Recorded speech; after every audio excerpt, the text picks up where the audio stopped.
Truly, Ben Shapiro, you and the horse that you rode in on. This is crazy.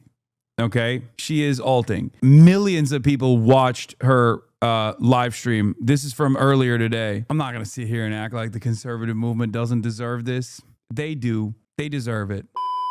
Toilet Paper USA conference is happening. AmeriFest. We Are Charlie Kirk being played all around us, in our hearts, in our souls. For the time being, Hogwatch is on.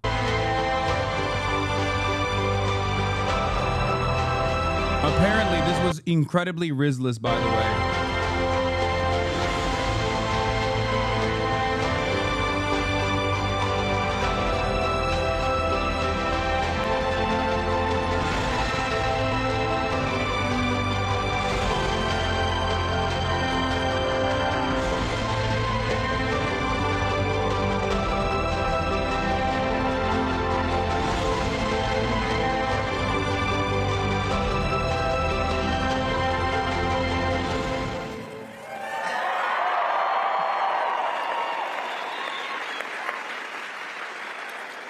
This is a full circle moment for me. 2 years ago, my husband stood on this stage and said, "Here I am, Lord, use me." And boy, did he. You know, it's really interesting. The enemy has thrown a lot of curveballs at us today and this week and the past 3 months, and one of them is the fact that my entire speech has been wiped because my iPad won't even turn on, so that's a fun technical difficulty that we can figure out. So we're just gonna wing it. We're just gonna wing it. I was gonna share with you stats, I was gonna share with you all of the things that we have going on building, so I'm gonna just start it off with this. So last year, Charlie, I'll rewind. AmFest is Charlie's Super Bowl. Thank you. These are the stats. I got the stats, no speech, so again, we're gonna wing it. So AmFest last year, Charlie reminded me that this was his Super Bowl. And for those of you who are sitting in the back, my husband was very intentional about making sure he was in the back because he wanted to sit in what he considered maybe the worst seat in the arena. And he made it a point to listen to the whole intro video, every speaker video, and he would tell the team, louder, more bass, more noise. He would say, there's a treble and a bass knob. Turn the ones to make it right. So even if you feel like you're in the worst seat in the house, you're not, because Charlie's sitting in one of those. So you're in good company up there. But what's also very interesting is that when Charlie first and the team first came up with, since I don't have a speech, I might as well just walk around. When Charlie first came up with AmFest, he thought to himself, who would not love to celebrate America? So we're gonna name it AmFest. And that's what he did. And I'll never forget. I love how baby brain conservatism is, by the way. Oh, you're on America Fest? I guess you hate America then. It's 1.5 speed, chatters. Calm down. Oh, got him. Last year, we were blessed to have President Trump come and speak. Yeah, where's he at today? And afterwards, Charlie turns to me, starts running. Like, where are you going? He's like, I'm about to go on Air Force One. I'm in heels trying to chase him to figure out what is going on. He goes, okay, so I got to get on Air Force One. I was like, good for you, baby. He's like, okay, so I need you to close out AmFest, and I need you to do the staff meeting afterwards. And I was like, excuse me? He's like, yeah, you're closing out AmFest. And I was like, I am not closing out AmFest. He's like, yes, you are. And I said, what am I supposed to say? And he goes, you'll figure it out. That's why I married you. I was like, you always say that to me. Whenever we're in a position where we won't, like, there's no script, there's nothing. He's like, baby, you'll figure it out. That's why I married you. So again, here we are. Right. Wait. So now we're opening AmFest. Charlie Kirk was that much of a clout shark that he left his own festival just to be around Donald Trump for extra long? She just outed him. She just basically said, yeah, Charlie didn't give a about AmFest. For the opportunity to be on Air Force One with Donald Trump, he just basically dumped all of the responsibility to me, his wife. Someone who was, you know, with someone with no prior knowledge that she was supposed to be closing out this incredibly important event. The most important event of the important event. Sorry, BRB. Gotta go. Donald Trump wants me to be on Air Force One. It never happened. I could totally see it happening. But what's so interesting, and what I have learned so much within these past 3 months, again, the enemy. But he will never win. We know we're on the winning side. God is so good. So Charlie loved to share AmFest stats, so that's what we're going to do really quick. He would love for you guys to know that 80% of the attendees have never attended a TEEP USA event before. So thank you for everyone who is new. Welcome home. Turning Point USA is your home, and we're loving that you're here. 1/3 of the attendees are students. Yeah? We love our students. 54% are female attendees. Okay. We have 40 breakout That's sessions, crazy. 178 sponsors, all 50 states represented. We have 25 countries represented plus Puerto Rico, but I have the list here. Don't worry, guys. Egypt is not on the list. Don't worry about that. But Wow, she's so funny. oh, how funny. I say Egypt and my iPad turns on. That's fun. Where were we? Okay. So anyways, the past 3 months I have learned a lot. You learn very quickly who is ready to go to war with you. You learn very quickly who thinks emotionally versus logically when you go through something as horrible that not only myself went through, but every single one of you in here that loved my husband. You find out who stays with you, who leaves. You find out a lot. You find out who's going to pray with you when there's no words left. And you also learn some unexpected things, like the fact that Joy Reid probably needs a really, really good hug. And honestly, I'm here for it if she needs it. I got a good hug for you. Good hug for you. I'll even touch the back of your head.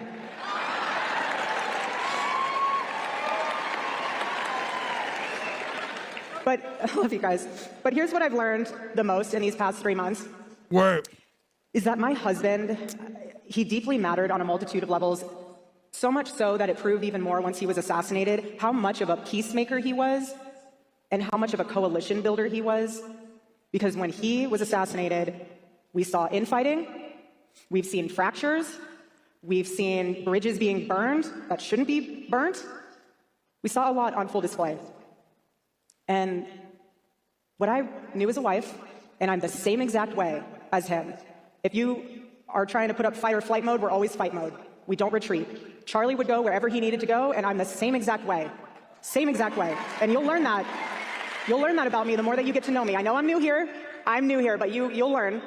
You'll learn. Him and I were not afraid of that.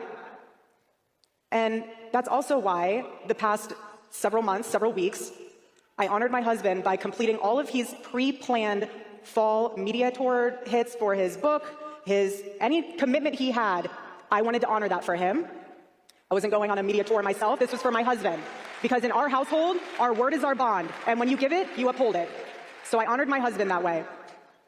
And so what I'm inspired by is the fact that Charlie and I, again, will go wherever we need to go, but so will you. That's why you guys are here.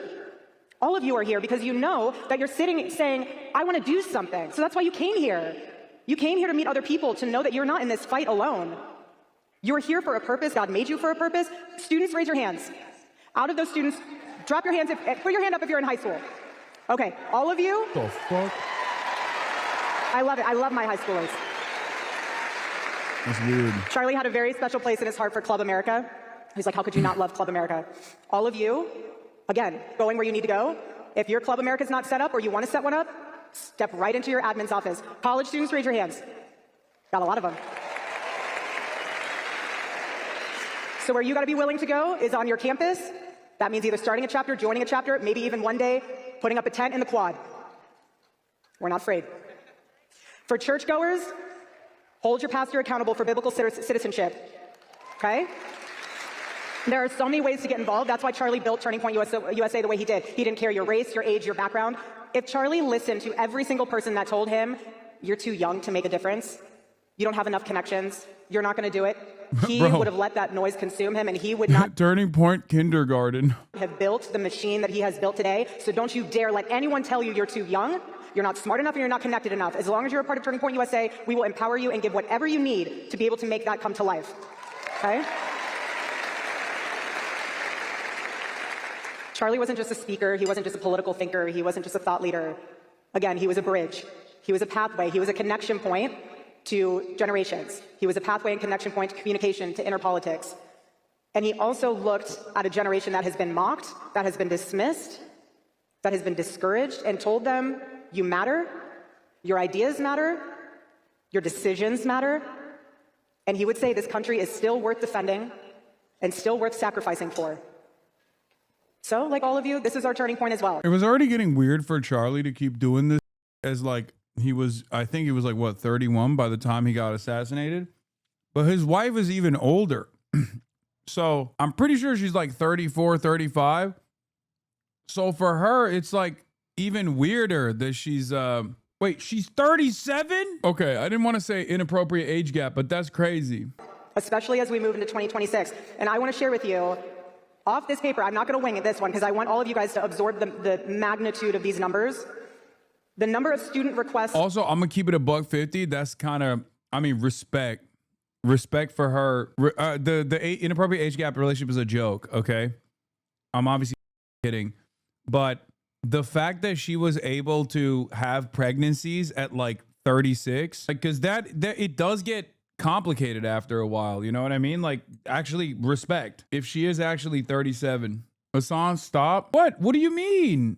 Why are you guys hitting me with like question marks? Isn't it more difficult for a successful pregnancy after 35? It's post 40s, babe. Am I outdated? I mean, I don't know. Maybe I just know the wrong information. I'm giving her respect, by the way. This wasn't me like making fun of her or anything like that. Can we not get into geriatric pregnancy discourse? I mean, I'm sure with like new medical technology, it's easier. I think still respect. If you're 35 and up, and you're still, you know, you're able to pop out babies like that, that's, you know, I'm going to give you respect. Brother, you're talking to a 34-year-old who literally destroyed his ankle on the basketball court, and now my upper back is busted.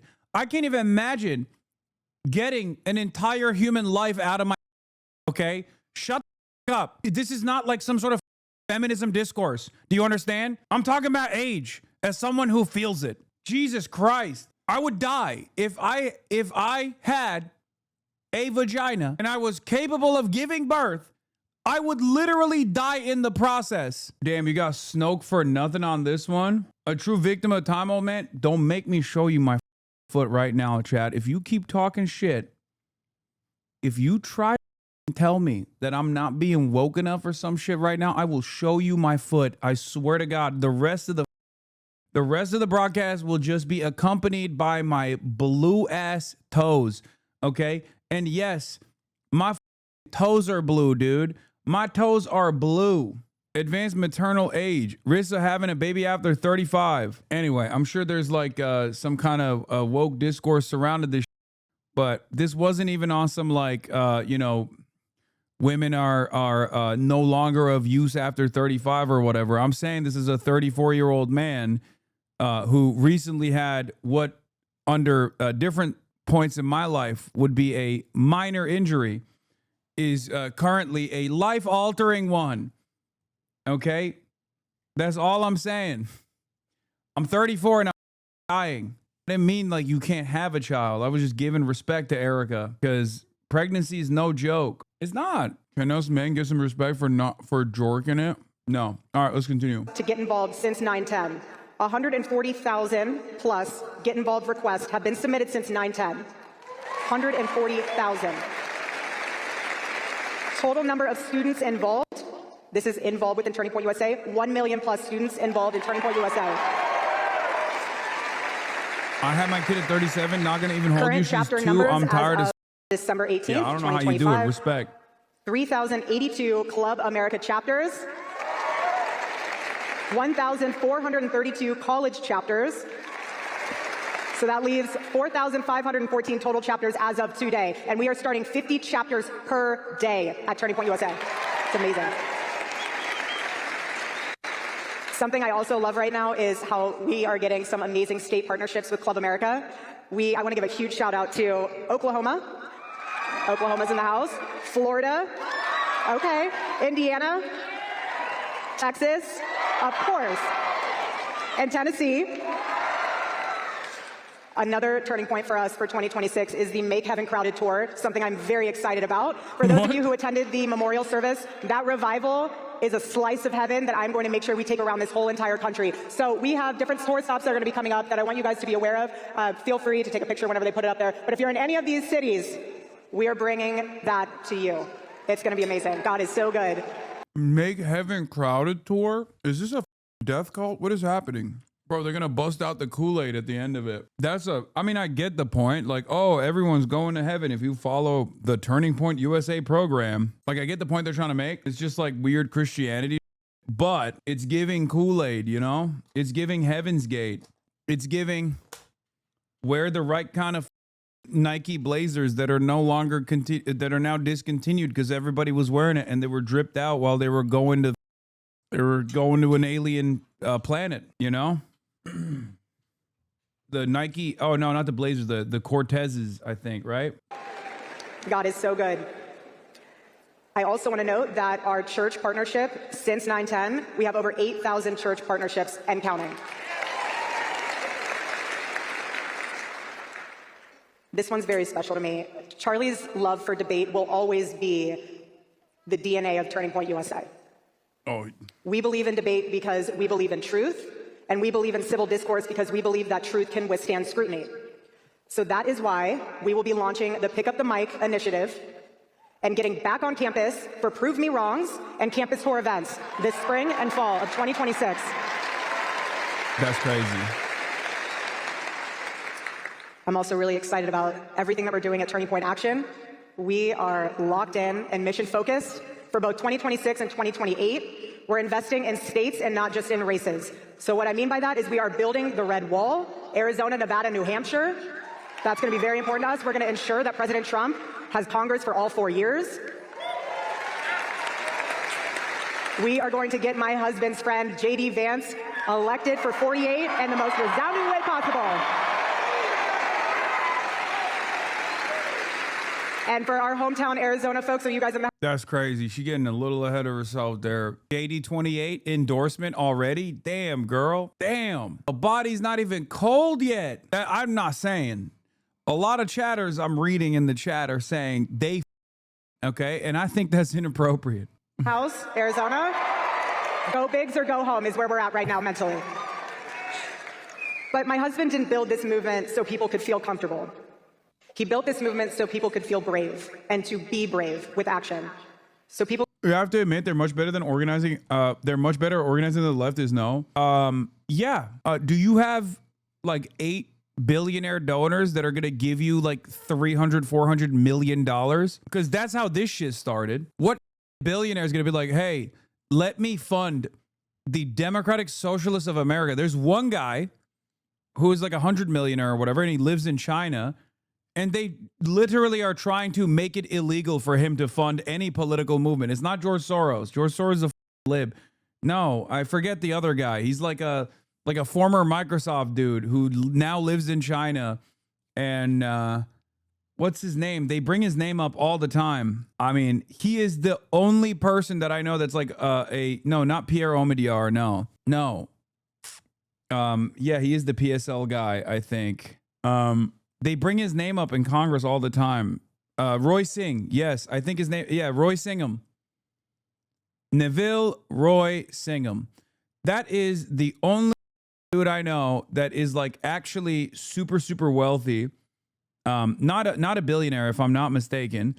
And basically he funds a lot of this stuff. He funds. Yeah, he's the only rich dude that I know that actually funds some of these initiatives.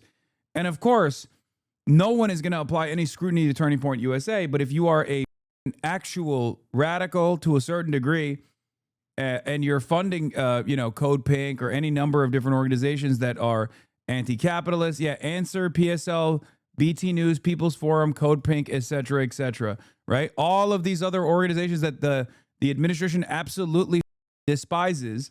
There's some funding that comes from Neville Roy Singham, and they hate him, and they hate these organizations, and they want to make it illegal for these organizations to exist. They want to make it illegal for him to even fund them. So even the closest you can get to any sort of wealthy, any sort of wealthy organizing, like wealthy people funding your organizational tools on the left, Congress is unilaterally trying to make it illegal. They've been trying to label him a terrorist. All those orgs except for Co-Pink are all fronts for the PSL. I mean, yeah, you make it seem like this is This is like a indecent organizing taking place or something. Anyway, so yeah, that's it. There are virtually no super wealthy people that are funding these sorts of initiatives. And the ones that do are considered terrorists by the American state. So there it is. You could see on full display that when you stop talking to people, especially those that you disagree with, you are the one that actually becomes weaker. Let that sink in. So you may not agree with everyone on this stage this weekend, and that's okay. Welcome to America. Charlie would have welcomed that. He believed disagreement was something not to be canceled. It was something to confront with clarity, courage, and grace. And Charlie loved truth way more than conformity. So this weekend for me personally is laced with nostalgia and it's laced with hope. But deeper than that, it's about carrying forward what Charlie built and ultimately what he gave his life for. And I've said it before and I'll say it again. The mission didn't end with Charlie's life. It's being lived out through each. Would you consider becoming the Frederick Engels of the left? Dog, what are you talking about, dude? Adjusted to the relative wealth that Frederick Engels had at the time for the rest of the society, rest of German society, rest of British society, rest of European society. Do you think I am the equivalent of a factory owner? I also just gave you an example of a Frederick Engels style individual in contemporary examples, and they literally treat him like he's a terrorist. One of the saddest parts about having these sorts of conversations with the left is that many people, and I guess this is a byproduct of being, you know, Marxist, socialist, and the like. None of y'all know anything about money. Your understanding of like relative wealth is so silly. It's like almost like a child's understanding of the world. I know some of you are obviously memeing, so it's not serious. But there are also like legitimately children or people who have the understanding of money as a high schooler who think like, yeah, why don't you also out meet, you know, Alden Adelson or the Adelson dynasty. Yeah, let me go band for band with Miriam Adelson, dude. How's your Kirk? It fucking sucks. Every one of you bad. in your own way. Again, it doesn't matter your age, doesn't matter your race, doesn't matter your background. AmFest is not about echo chambers. It's very important to know that because it's about sharpening one another. How come Bill Gates be rich when I never see him do a money spread or wear Balenci? True. It's because all of his wealth is in his net worth, in his assets, bro. He is not liquid, okay? That's what it is. He's actually a broke boy when you think about it. So is Jeff Bezos. I've never seen Jeff Bezos do a money spread. I've never seen Jeff Bezos in Balenci. True. Me, on the other hand, I have done a money spread, and everybody got mad at me in Hong Kong with Hong Kong dollars, if you recall. It's about digging deeper into ideas instead of retreating into slogans. And it's about remembering that freedom requires responsibility and truth requires courage. So my challenge to you this weekend is very simple. Will we see a streamer billionaire by 2035? Yeah, Mr. Beast before 2035. All right, so the actual meat and potatoes of it all came from Ben Shapiro, okay? Ben Shapiro had a speech, and I swear to God, even the Bulwark Boys and everybody else is 100% glazing Ben Shapiro, talking about how Ben Shapiro is the savior, talking about how Ben Shapiro is going to save us, all this shit, okay? And honestly, I feel like it's a op. Ben Shapiro has no motion whatsoever. And the only reason why he was brought to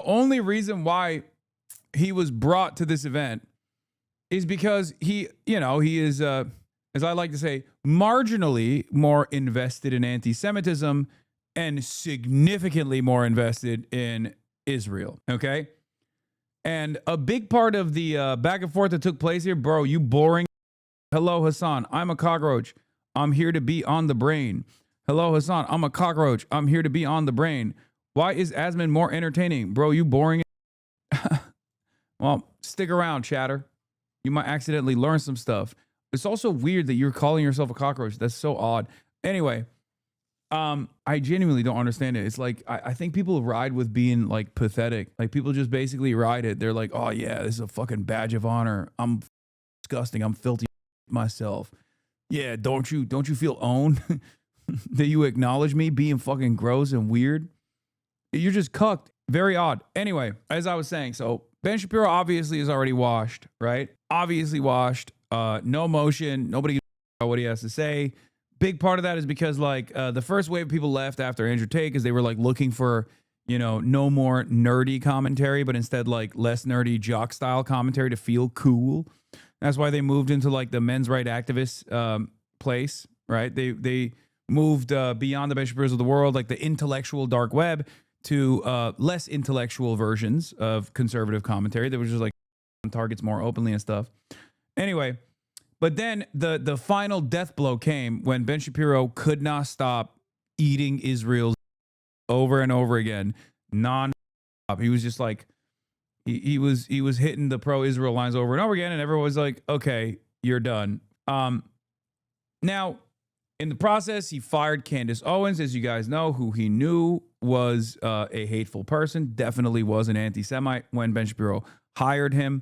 But then Ben Shapiro only fired her because she was not only anti-Israel or not only anti-Semitic, but also anti-Israel. But now Ben Shapiro is back to deliver this amazing speech, and everyone on all the MAGA side, on MAGA Twitter, all the establishment rhinos who are both pro-Trump and also pro-Israel were very excited that Ben Shapiro delivered this amazing speech. Let's take a look. Of course, people showed up afterwards as well, asked him some questions about USS Liberty, shit like that. Okay. Well, thank you so much. Thank you so much. It's obviously a massive honor to be here at Turning Point USA. It's even more of an honor to follow Erika Kirk, a heroic figure and a true American patriot. I really believe that the best way to judge the goodness of a man is to see the goodness of his wife and his children, and on that measure, Charlie was unsurpassed. Erika and her children are in all of our hearts. Okay, I can't be watching this in double speed. Speaks like he's in double speed all the time. And of course, this is an incredibly bittersweet moment. It's absolutely bitter because of the murder of our friend Charlie Kirk, an irreplaceable human being. I knew Charlie from the time he was 18 years old, and I watched him build himself into one of the most powerful exponents of conservatism in America, one of the most powerful coalition builders in American history. But it's also sweet to see the number of people who continue to remember Charlie each and every day and to carry on his mission. Well, today, I want to talk about the future of the country. And the future of this country, this amazing country, relies on the future of the conservative movement. It relies on what TPUSA defines as its core mission: freedom, free markets, and limited government. Wow, this is going to really bang with all the Reupers, dude. Has he discussed Epstein yet? Yes, I did. Yeah, they all the young conservatives are like, oh my God, I love free markets and limited government. That's what I want. No, man, the new meta is dominating ordained enemies, okay? That's what they want. That's Charlie understood that too. That's the reason why in an effort not to lose his entire fan base to the Groypers, he constantly tried to ramp up the racism. And most of all, the future of this country relies on truth.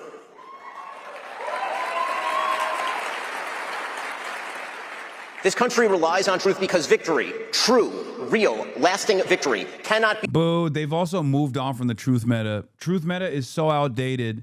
Let's be real. Let's be real, dude. Ain't nobody wants truth. Ain't nobody give a about truth. What they want is lies that humiliate their opponents. Lies, no matter how ridiculous, no matter how silly, makes their opponents feel better, or makes themselves feel better as opposed to their opponents. Okay? Obviously, Ben Shapiro's basically trying to go back to the excuse me, facts over feelings, please, like that kind of narrative, even though he personally gave up on that shit a long time ago as well. So good luck. Okay? I do still see like a bunch of people that, you know, try to relive the glory days of like the debate lording, where they'll be like, you have no argument against, you have no counterfactuals against Asmongold, so you are just simply resorting to an ad hominem. It's like, brother, you are a dying breed.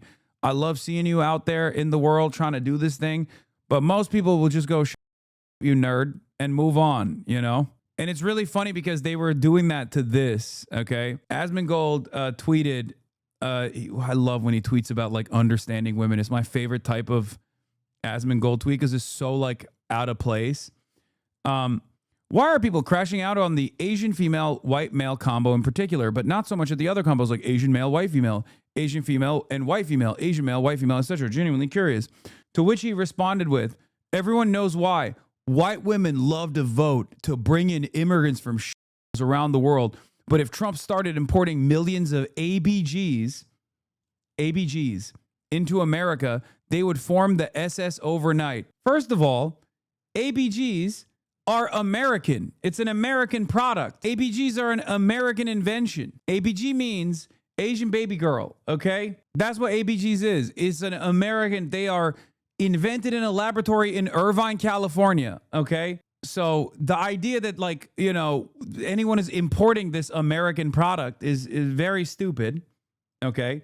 So it doesn't even make sense. Of course, there's also the fetishization of Asian women here, and also the incredibly idiotic notion that like white women love to vote to bring in immigrants.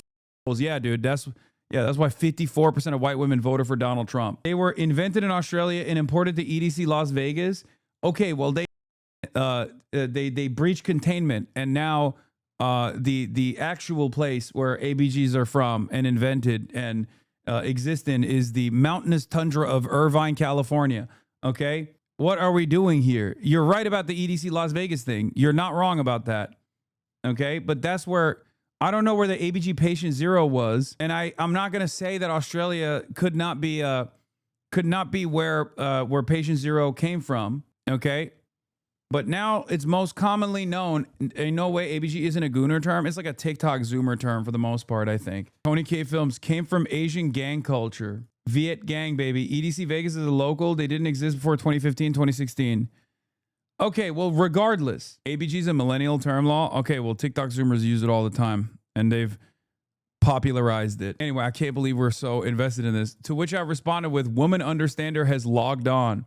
And yeah, see, ad hominem, because you have literally no counterfactual. Yeah, dude, I should be debating the sincere statements being made here about ABGs.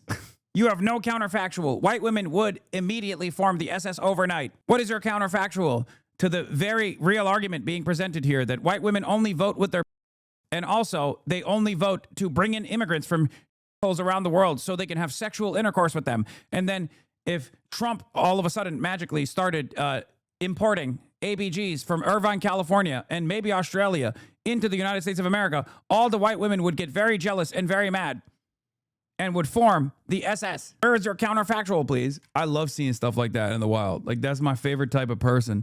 Like, what do you mean? This is a silly statement. Of course, I'm going to respond to it with silliness. There's no like, there's no intelligent fact-based analysis being represented here. So, why was I talking about this? Because this kind of stuff doesn't exist in the wild anymore, and not even in the extremely online circles, because on the right, a lot of people are bored of this. They think it's like nerdy, and they want less. I mean, this was already pseudo-intellectual. Ben Shapiro was already serving pseudo-intellectual slop, but people don't even want the pseudo-intellectual slop anymore. They just want like anti-intellectual slop. And that is the reason why Ben Shapiro is losing market share. Achieved without truth. Victory without truth is victory for a lie, and that is no victory at all. And unity without truth is no unity. It is merely solidarity in falsehood. You see, we live in a chaotic time, and a time when lots of people are asking lots of legitimate questions about the conservative movement. What ought we to think about the relationship between free markets and traditional virtue? How should we craft a pragmatic foreign policy that spreads our interests and upholds our ideals?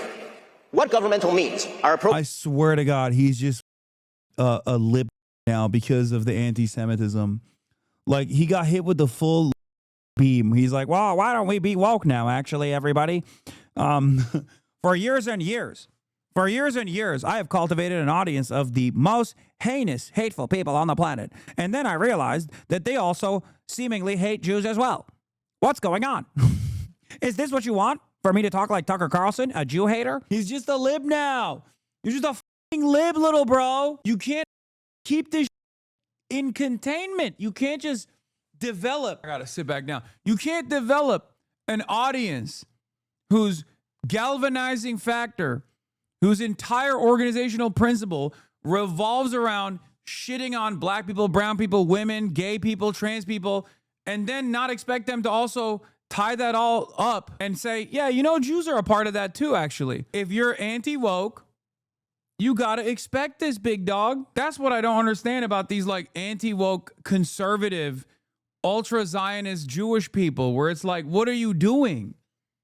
What are you doing? You played a formative role in this kind of hatred being fomented. You did the Great Replacement theories. Did you not open a history book at any point and look at who the Nazis were initially saying were responsible for the Great Replacement? It was your relatives, brother. They always tie it back to the Jews. What were you thinking? It's crazy. That's why it was always like from afar, I always found it so strange, right? Like, I was like, dude, you agree with like every neo-Nazi on like 99% of issues.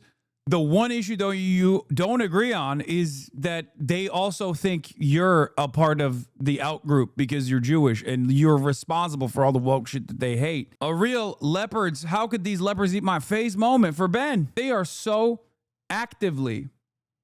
Are you a little excited that your enemies of 10 years are going through the same stuff you go through with liberals? I mean, the difference is I've always been oppositional and antagonistic to pro-capitalist liberals who find themselves allies or aligned openly with reactionary Republicans. Ben, on the other hand, has actively fomented his own demise. Like, he has literally been a responsible figure. Do you not understand? He's a responsible figure for so many young minds who watched Ben Shapiro dunk on and went, yeah, I want more of that. I'm right wing. I love this shit. And now those guys have advanced. They've moved beyond Ben Shapiro. Okay, they're now saying, no, Ben, you're also woke because you're Jewish, and we don't like you either. That never happened. What never happened? You think that Ben Shapiro is not responsible for a decent number of motherfuckers who became right-wing, like far-right and neo-Nazis and shit. That absolutely happened. Brother, Nick Fuentes openly talks about how Mark Levin, who also is in the same vein as Ben Shapiro, an ultra-Zionist, ultra-conservative Jewish commentary person, Nick Fuentes learned about the Great Replacement theory from Mark Levin.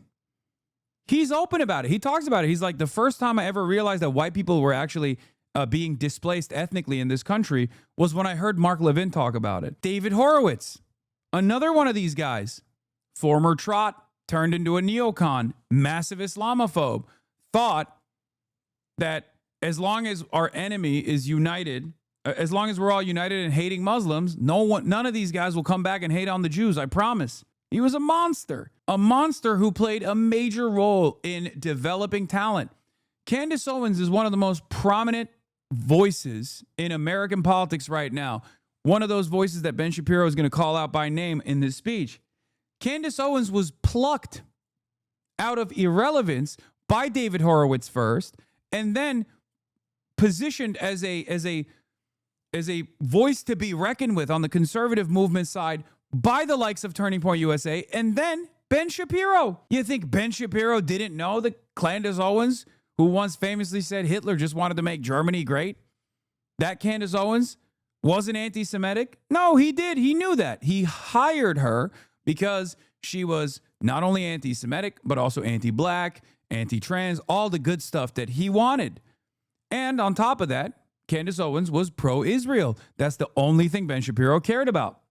And then lo and behold, October 7 comes around. Candace Owens sees the writing on the wall, probably became even more anti-Semitic than she was before, and started being anti-Israel. That is when Ben Shapiro fired Candace Owens. These are the people who propped these figures up. These are the people who melded their minds. So the very anti-Semites that are now basically capturing the youth wing of this movement, they all came from this background. They all grew up watching Ben Shapiro and shit. Because people like Ben Shapiro, Mark Levin, they thought, I think, Ashkenazi Jews are white. They'll just be considered white in perpetuity. We're always white now. America's founded on Judeo-Christian values. No, the wasn't, man. America wasn't even founded on Catholic values. What the f are you talking about? Judeo-Christian values. That's a new invention, dumbass. Why the f you believe your own lies? It's so crazy. And now they can't even deal with it. They're like, oh, what do we do? What do we do? What do we do? What do we do? What do we do? How do we fix this? How do we fix this? Yeah, good luck. That's why I get so annoyed with all these like centrists and all these liberals who are trying to present Ben Shapiro as a reasonable voice in MAGA politics. He's not a reasonable voice. This man, just like Charlie Kirk, hated the Civil Rights Act. He's like talked about every ethnic minority with the exception of Jews, even though he has talked shit about Jews as well. He says they're bad Jews if they're anti-Israel. He's talked shit about everybody. He is just the same villain as all of these other people. What is it? The one group that he doesn't shit on as much is the Jews. So then it's fine. He's rational. He doesn't shit on Israel, so he's fine. He's rational. What are we talking about? Yeah, the Islamophobia Network, the network's architects, Daniel Pipes, David Horowitz, Frank Gaffney, Stephen Everson, Robert Spencer, work through well-funded hawkish pro-Israel groups like the Middle East Forum, Horowitz Freedom Center, Center for Security Policy. Worth remembering, AMPROG exposed the network's token Islamophobia a decade ago as an organized, well-funded system backed largely by right-wing pro-Israel donors. It fell out of mainstream long ago, but the same actors are now working desperately to resurrect it. This pro-Israel network fueled Islamophobia as a part of a coordinated political project to manufacture fear and steer U.S. policy towards war and confrontation in the Arab and Muslim world. The narratives resurfacing today come straight from that playbook. So no, just because he is pro-Israel and seemingly criticizing, Candace told the story. Ben Shapiro split happened when time. Yeah. Oh, wow. She's told it recently. I mean, I saw it from a mile away. I've talked about it openly. When she got fired, I said it. I was like, everybody knew Candace was anti-Semitic. Ben knew Candace was anti-Semitic. Ben didn't mind that Candace was anti-Semitic because she was pro-Israel at the time. When she became anti-Israel and anti-Semitic, that was a bridge. That was too far. Okay? And it sucks for Benny Boy because he's got no motion right now. He's getting propped up by all these like institutional donors, establishment Republicans, the pro-Israel contingency in the Republican Party that's like desperately trying to figure out like how anti-Semitic can we be while simultaneously still, you know, working with Israel? Like, can we just like find a reasonable middle ground here? All this shit. And no matter how hard he pushes, he's not going to get that prominence back. It's over. It's done. And he played a formative role in this. To achieve political ends. All of these questions aren't new, of course. They've been asked for as long as human beings have been talking about politics. Like, anyone that doesn't match Ben's current commentary with Ben's past performance is a loser-ass moron, okay? I'm sorry. You will see a lot of liberals that recognize how insane it is, right? They recognize how psychotic the right has gotten, okay? And they will be desperate to lean into the likes of Ben Shapiro. That's why he's going on CNN right now. Libs will welcome him with open arms. They'll be like, oh, well, at least he's reasonable. No, he's not. If you say Charlie Kirk is doing politics the right way, I need you to tell me exactly which one of Charlie's choice moments you agree with. If you say Ben Shapiro is a reasonable voice in the MAGA conservative sphere, I need you to sit there and tell me in great detail, which statement do you agree with? What of the worldviews that Ben Shapiro presents on a daily basis do you agree with? There is no such thing. I hate these that turn around and go, no, you don't understand. This is the Liz Cheney dynamic all over again. You don't understand. These guys they're doing politics the right way. We should have simple disagreements. What do you mean simple disagreement? What is the simple disagreement here? We're not talking about which milkshake flavor is the best tasting. We're talking about entire swaths of the population being worthy of dignity or not, being worthy of existing on U.S. soil or not. That's not a simple disagreement. Maybe for you it is, from your position of privilege, but I don't agree with that. I don't think this is just a simple disagreement. I'm not going to let all of that shit slide because now Ben Shapiro is railing against the conspiratorial right because he is the champion of anti-Semitism. Is that the only thing we are supposed to care about? And this, I mean this seriously, okay? I know that a lot of right-wingers will be like, oh, well, I'm anti-woke for everybody, and then all of a sudden they're telling me I can't be anti-woke against Jews, right? And then that's how they become anti-Semitic or more anti-Semitic than they already were. They're like, what do you mean? We're anti-woke. Jews are also a part of the anti-woke coalition, right? They're also an acceptable target. But on the liberal side, we can't just make this new calculation where we are also doing the same thing Donald Trump administration is doing, right? On the left side, not even just the liberal side, but like on the left side as well. This is something that I see where people are like, well, okay, he rails against anti-Semitism. Okay, is that the only form of bigotry that's not available or that's not acceptable? What are you talking about? Oh, wow, he rails against anti-Semitism. Oh, great. Okay. Whose calculation is this? If you're going to actually stand against bigotry and harmful opinions and conspiratorial thinking, you got to do it unconditionally. There's no, well, he's trans people, he's shitty to black people, but at least he's good to Jews. What is this? Oh, but we need coalition so bad right now? No, not from Ben Shapiro. Yeah, you bring, dude, yeah. You bring the scorpion into your own home if you want to be stung. And before you know it, like, this is the problem. Because before you know it, when you're like, oh, these guys are on our side. These guys are, no, he's not. On what? On what grounds is he on your side? What is a part of Ben Shapiro's worldview that aligns with yours that you think makes you an ally? Of years. And over the course of this conference, you'll hear a lot of opinions on a lot of these questions. I have my own perspectives on them, of course. You can hear them every single day on my show. My fundamental values have been the same for 25 years. Peace through strength on foreign policy. Traditional values on social policy. Free markets with regard to economics. But today, I want to talk about something even more important. How to discern those attempting to speak truth from frauds and grifters. Because something is new. An informational environment. He doesn't even agree that January 6th was an attempted coup Lamau, so much for his lib allyship. That's what I mean. He doesn't even do that because he's like, he is a Trump rider. He is a conservative grifter through and through. The only area that he does not grift on is Israel, okay? That's it. That's his only sincere moment. He will say whatever needs to be said in order to maintain in order to still play a formative role in shaping conservative minds and doing conservative propaganda. There's only one place that he doesn't budge on, and that's Israel. That's it. Just like with Tomi Lahren, it was her one sincere moment where she talked about women's bodily autonomy and people punished her for it, right? That's it. For Ben, Israel's the only thing he won't actually recalculate on. Rife with both opportunity and chaos. Opportunity because the That's anti-Semitic, Hasan. Yeah, true. That's funny.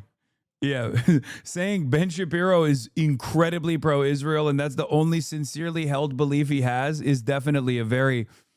You're right. How did I arrive at this conclusion? I wonder. Probably because he's Jewish, right? Because he wears the yarmulke, right? That must be the reason why I'm saying this, and not because I'm very familiar with his commentary for the past 12 years. Media gatekeepers are no longer in charge of what we see and what we hear. And chaos, because an anarchic informational environment means we actually have to be smart in how we assess the information and arguments that we hear. Why does that matter? Well, because today the conservative movement is in serious danger. It is in danger, not just from a left that all too frequently excuses everything up to and including murder. The conservative movement is also in danger from charlatans who claim to speak in the name of principle, but actually traffic in conspiracism and dishonesty, who offer nothing but bile and despair, who seek to undermine fundamental principles of conservatism by championing enervation and grievance. These people are frauds, and they are grifters, and they do not deserve your time. And they are something worse than that, a danger to the only movement capable of stopping the left from wrecking the country wholesale. So today, I want to discuss 5 obligations that people who speak to you on matters of importance have to you. I want to speak to you about our duties. Our first duty is truth. We owe you the truth. That means we should not mislead you. It means we shouldn't hide the ball. Like, this is so funny. Yeah, dude, I know. I love truthful conservatism. Like, who are you talking about? You're at the Turning Point USA Ameri conference, dude. Amerifest. Oh, what do you mean? Oh, wow, we have a duty to the truth. Who's he talking to? Like, just because you're saying that doesn't mean you engage in it. Isn't this just making the divisions worse? Isn't this just making the divide deeper by woke scolding? Exactly, which is why I love it. Yeah. No, this is, don't interrupt your opponents when they're making a mistake, right? Yes. Turning Point USA was already in a unique predicament with all of the anti-Israel youngsters that are also anti-Semitic and the conservative battlefronts, right? On the conservative front lines.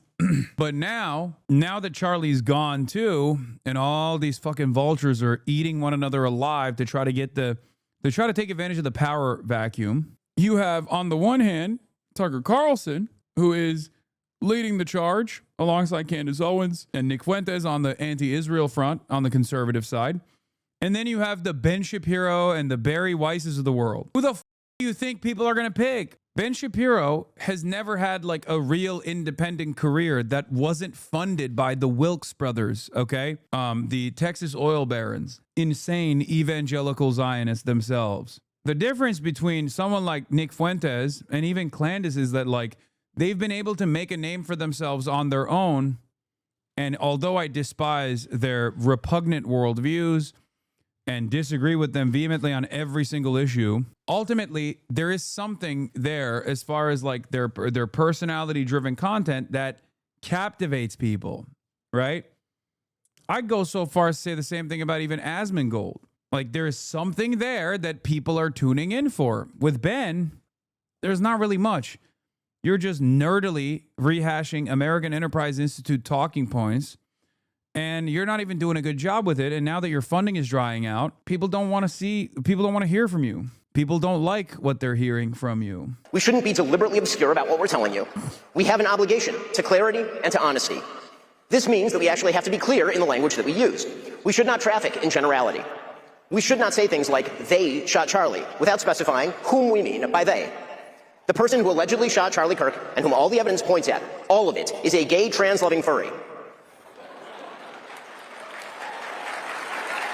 Yeah, see, he's trying to do it. He's trying to bring it back to be like, yeah, remember gay people? The person who allegedly shot Charlie Kirk, and whom all the evidence points at, all of it, is a gay, trans-loving furry.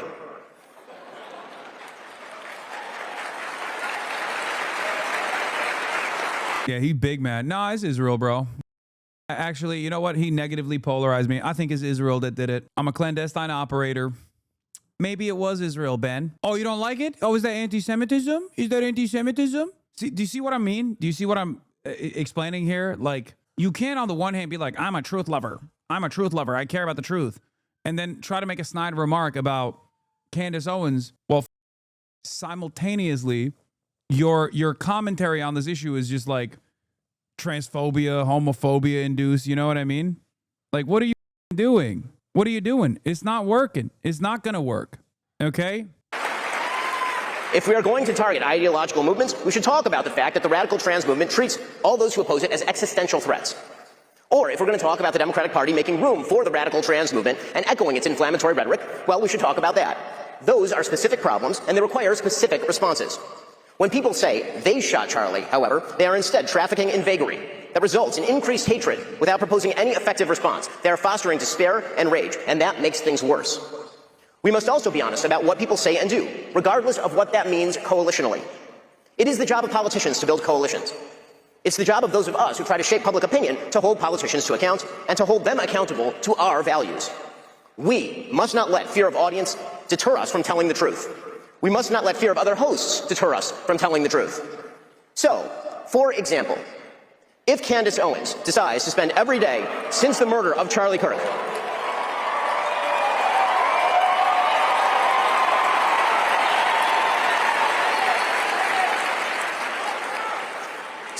if Candace Owens decides to spend every day since the murder of Charlie Kirk casting aspersions at TPUSA and the people who work here, who worked with Charlie every single day, his best friends, to cast aspersions at Mikey McCoy and Andrew Colvin and Blake Neff and Tyler Boyer, and yes, at Erika Kirk, and to imply or outright claim complicity in a cover-up over Charlie's murder, to spew absolutely baseless trash implicating everyone from French intelligence to Mossad to members of TPUSA in Charlie's murder or a cover-up in that murder, then we, as people with a microphone, have a moral obligation to call that out by name.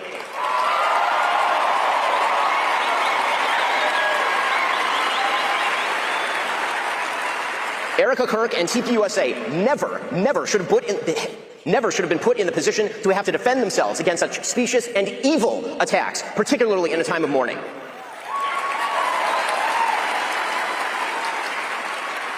And the people who refuse to condemn Candace's truly vicious attacks, and some of them are speaking here, are guilty of cowardice. Yes, cowardice. It's not on The fact that they have said nothing while Candace has been vomiting all It's in 1.25 speed, but it's fine. sorts of hideous and conspiratorial nonsense into the public square for years is just as cowardly. Second, because we owe you the truth, we owe you the duty to speak out of principle, not personal feeling. It should not matter whether we despise someone or whether we love someone. The question is what they say and what they do, and whether those things are morally decent or not. On a political level, do they foster freedom, justice, and prosperity? On a personal level, do they treat others as they would wish to be treated? Personal feeling is not a substitute for moral judgment. To take again the Candace Owens situation as an example, friendship with public figures. Yeah, they brought. If this is their big gun, I think it's cooked. But like this was getting tremendous praise, tremendous amounts of praise from basically every like establishment Republican rhino.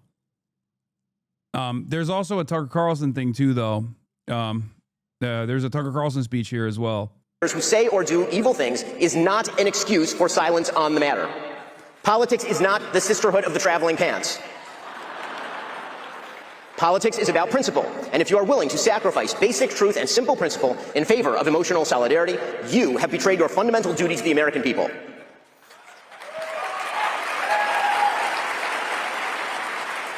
First off, I should break the omerta here and just be a little bit clear. The notion that people in our industry are close friends, like we all take holiday breaks with each other and go to each other's kids' graduations and stuff, is generally untrue. Some people do that, most of us don't. We see each other at conferences and we talk on the phone and all the rest. We're business colleagues. But even if it were true that other public figures were our best friends, our very best friends, that does not relieve us of our duty to speak out of principle and not to cover up evil or shy away from addressing it out of friendship.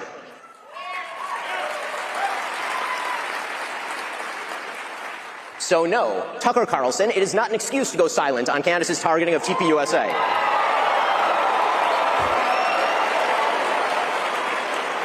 Or to mirror her bullshit lines of questioning because you love Candace personally. The same holds true of Megyn Kelly, a person I consider a friend, characterizing Candace as a young mother and thus shying away from condemning her actions or fibbing about them. That is a non-starter. Meghan Markle is a young mother. Ilhan Omar is a young mother. That doesn't matter. And when Megyn said this week, quote, "My goal and my job here is to try to understand, yes." Charlie hated Ben and loved Tucker. No, Charlie loved Tucker Carlson, but Charlie also did like Ben Shapiro as well. I think a lot of people that think that Charlie Kirk didn't like Ben Shapiro are wrong. No, Charlie Kirk invited Ben Shapiro to Turning Point USA conferences all the time. And also, the thing is, like, I think he saw Tucker Carlson as like an entry point into the whole.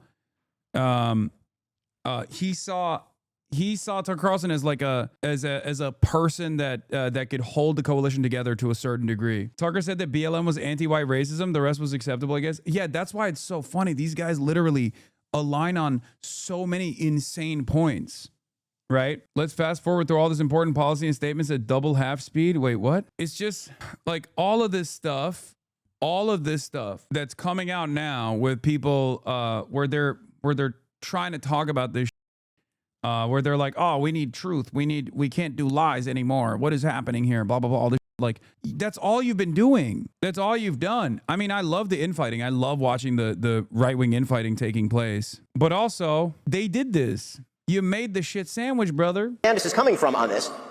And says she sees no purpose in inserting herself, quote, into this on one side. That is a moral and logical absurdity. There is only one moral side here. Like, okay, you understand what I'm trying to say, right? Everything that right-wingers say about Jews, they say about every other minority group. Ben also says everything right-wingers say about Jews, but about every other minority group, just not about Jews. And that's the problem here. Like, so when he says, like, we need truth, we need justice, we need intellectual honesty and decency, just for the Jews. Like, that's it. That's what he's saying. And the reality is, a lot of people read it as such. A lot of people read it as such, where they go, what do you mean, Ben? It's ironic that he is the inconsistent person, because reactionary rhetoric at its maximalist position is, of course, going to put Jews in the crosshairs as well. It's going to consider Jews to be not this like untouchable group of people, but instead just another marginalized identity that we should be able to shit on. That's it. Erika Kirk's side.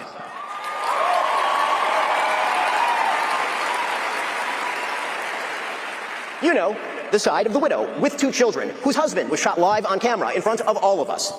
Friendship with a person accusing TPUSA of a cover-up of Charlie's murder is no excuse for cowardice. Third, and relatedly, we have a duty to take responsibility for what we say and do. If we hire awful people, we're responsible for that. I have some experience there. Yeah, the reality is he's happy to continue blaming black people for their situation and hating Muslims, all for being terrorists, hating all undocumented migrants. That's what he considers to be decent and honest debate. Just don't talk that way about Israel. Exactly. And it's so funny because, like, he even is fine with anti-Semitism. His own words, by the way, not even mine. I'm not even saying this, but like, in his own words, he's fine with anti-Semites as long as they're pro-Israel. He has said it in the past. He has said it over and over again. He's shown that with his actions. He's shown that by hiring Candace Owens. So even on the anti-Semitism front, he's like somewhat agnostic. And he also, one could even argue, entertains anti-Semitism and anti-Semitic tendencies and anti-Semitic statements all the time when he talks about how, like, Jews who are anti-genocide are actually capos or bad Jews or whatever the right? Wrong. Ben Shapiro is a Jewish supremacist. Sure. If you're a Zionist, yes, of course. Ben Shapiro is a Jewish supremacist. That is true. That's Zionism. A part of Zionism is Jewish supremacy. Having said that, he also will actively on anti-Zionist Jews. He will routinely say Jews who are not pro-Israel are bad Jews. They're capos. They're collaborators. They're worthless. As you might suspect. That means that if we offer a guest for your viewing, we owe it to you to ask the kinds of questions that actually get at the truth. If we agree with a guest, that's fine, but we should own it. So, for example, if you host a Hitler apologist, Nazi-loving, anti-American piece of refuse like Nick Fuentes... Wait. Hold on. Once again, it goes back to what I was talking about. I thought it was no cancel culture, right? I thought it was spirited debate. Why do you want to cancel Nick Fuentes? You can't conduct yourself this way. You can't create an entire career off of how you despise cancel culture, how you hate the moralists, and then go to the seminar where all of the anti-cancel culture warriors get together and talk about how you need cancel culture.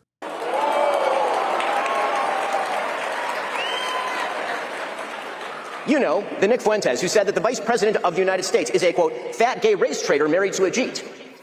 The person who said that Charlie Kirk was a, quote, idiot. The person who said, and pardon my language here, it's his quote, that he, quote, took Turning Point USA and fucked it, and that's why it's filled with groypers. If you have that person on your show and you proceed... Yo, low-key. Also, this is low-key part of the reason why... Nick Fuentes is more popular than Ben Shapiro is. Like, it is that kind of language. It is the things that he says. That is precisely the reason why he has a real audience, whereas Ben Shapiro's audience is just completely propped up by whatever mainstream help he's getting currently. Stereotypically classless decision by Ben Shapiro to use Charlie Kirk's stage to disavow half of the American right by name. Jews like Barry Weiss think it's courageous chutzpah. Everyone else rightly sees it as tasteless and self-serving. The reign of Zio-conservatism is over. Glaze him, you ought to own it.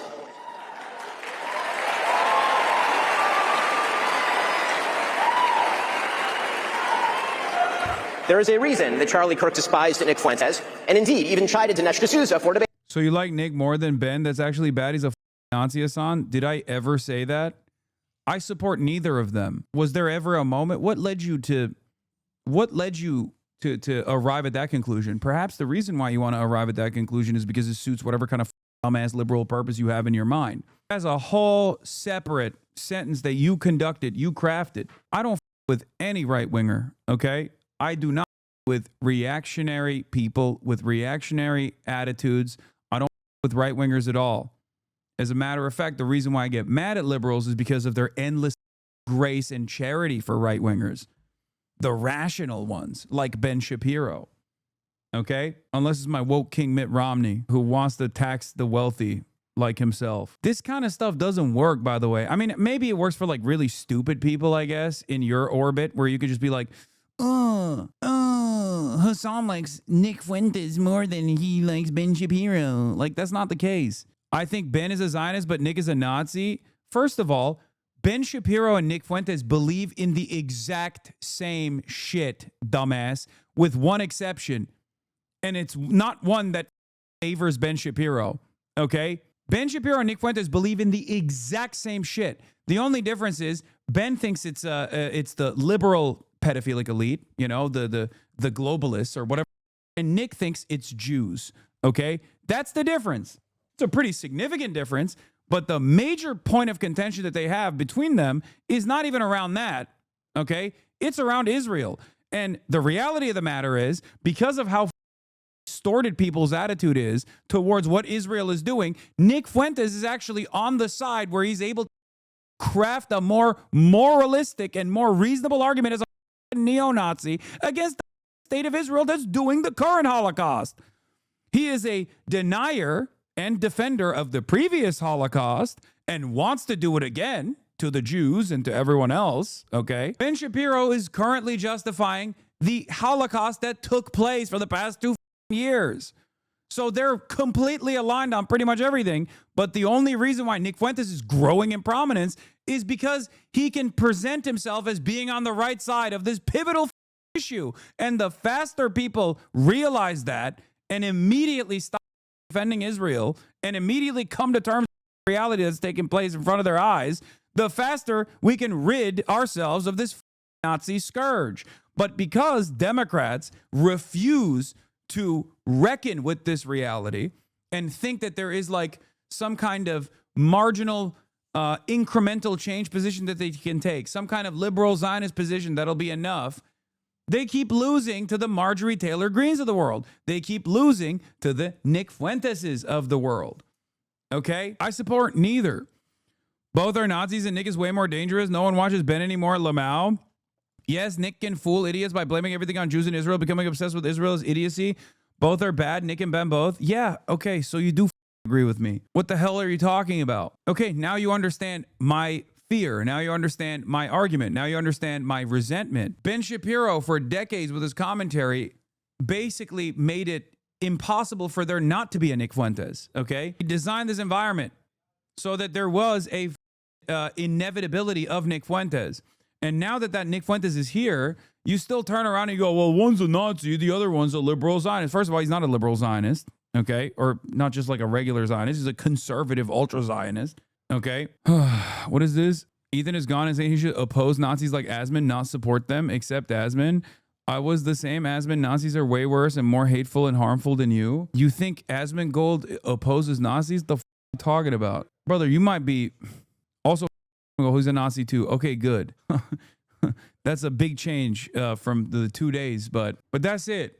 I'm anti-pedophilia and anti-Nazi unconditionally, okay? Whichever form that may take, I am going to be against it. Do you understand? It's probably it's you know, the biggest reason for why I have so many haters. I know we've lost our minds in American discourse in 2025, but you know, those are some key principles here that I will always abide by. He knew that Nick Fuentes is an evil troll and that building him up is an act of moral imbecility. And that is precisely what Tucker Carlson did. He built Nick Fuentes up. And he ought to take responsibility for that, just as he ought to take responsibility for glazing pornographer and alleged sex trafficker Andrew Tate, or for mainstreaming fake historian and pseudo-Nazi apologist Daryl Cooper as America's best and most honest popular historian. Hosts are indeed responsible for the guests. You do understand, like now he's making a platforming argument. This is just a woke argument, you know? He's just woke. Ben Shapiro is just woke. And from the perspective of a right-wing audience, he's just anti-woke for everybody and woke for Jews, okay? This is not going to work. There is no intellectual honesty or consistency here unless you do think everyone else should be that way, where you can, every other marginalized identity is fair play, fair game. You can do whatever the f you want, except for Jewish people. They choose and the questions they ask those guests.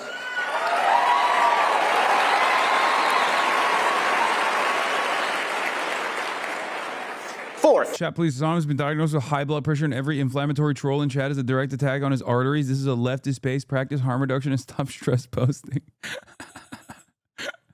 What the f? Because we have a duty to truth, we also have a duty to provide you with evidence of the claims that we make. Emotive accusations, conspiracy theories, and just asking questions, that's lazy and stupid and misleading. None of them are a substitute for truth. None of them are a substitute for evidence. So, when Candace Owens says, I don't know, but I know, that is, and we are all more retarded for having heard it.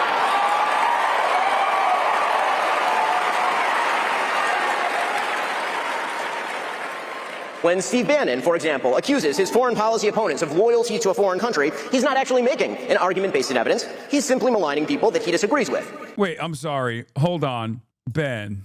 I mean, like, there are plenty of people that, like, if you see like a random Jewish person walking down the street and automatically assume, in the United States of America, by the way, in this hypothetical, you automatically assume they care more about Israel than they do America, that's anti-Semitic. Okay? Ben Shapiro is not a random Jewish person walking down the street. We have 15 to 20 years of his commentary that we can just look back at to try to figure out whether he is, where his loyalty is. Okay? That's it. It's ridiculous.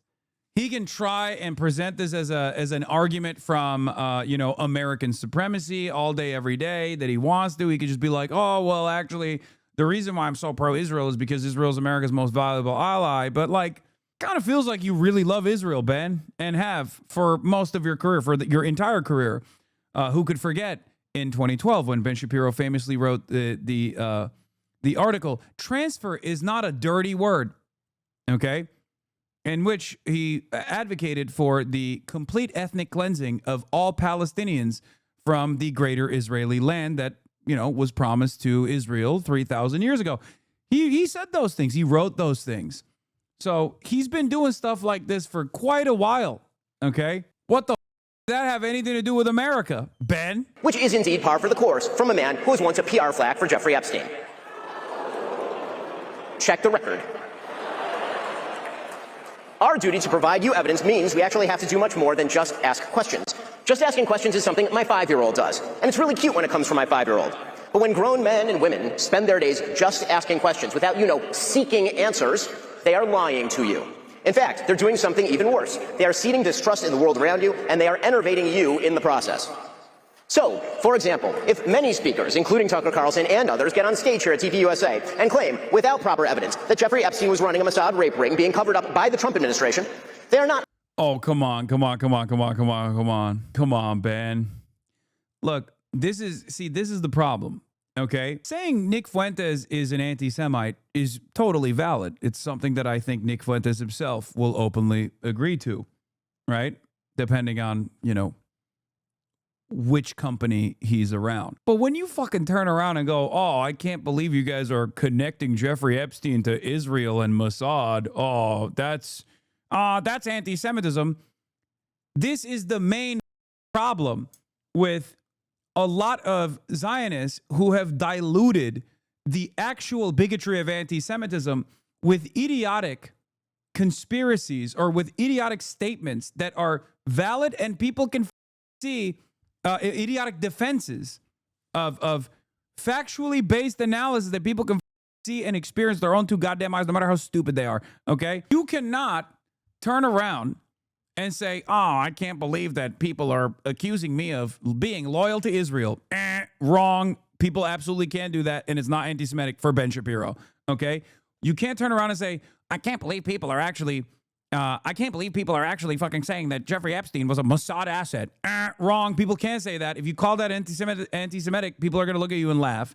And last but not least, yeah, Charlie Kirk himself had made the Jeffrey Epstein Mossad connection before he died, by the way. So that's another thing, even though Charlie Kirk was obviously still glazing Donald Trump and decided to drop the whole Jeffrey Epstein stuff, famously. Okay?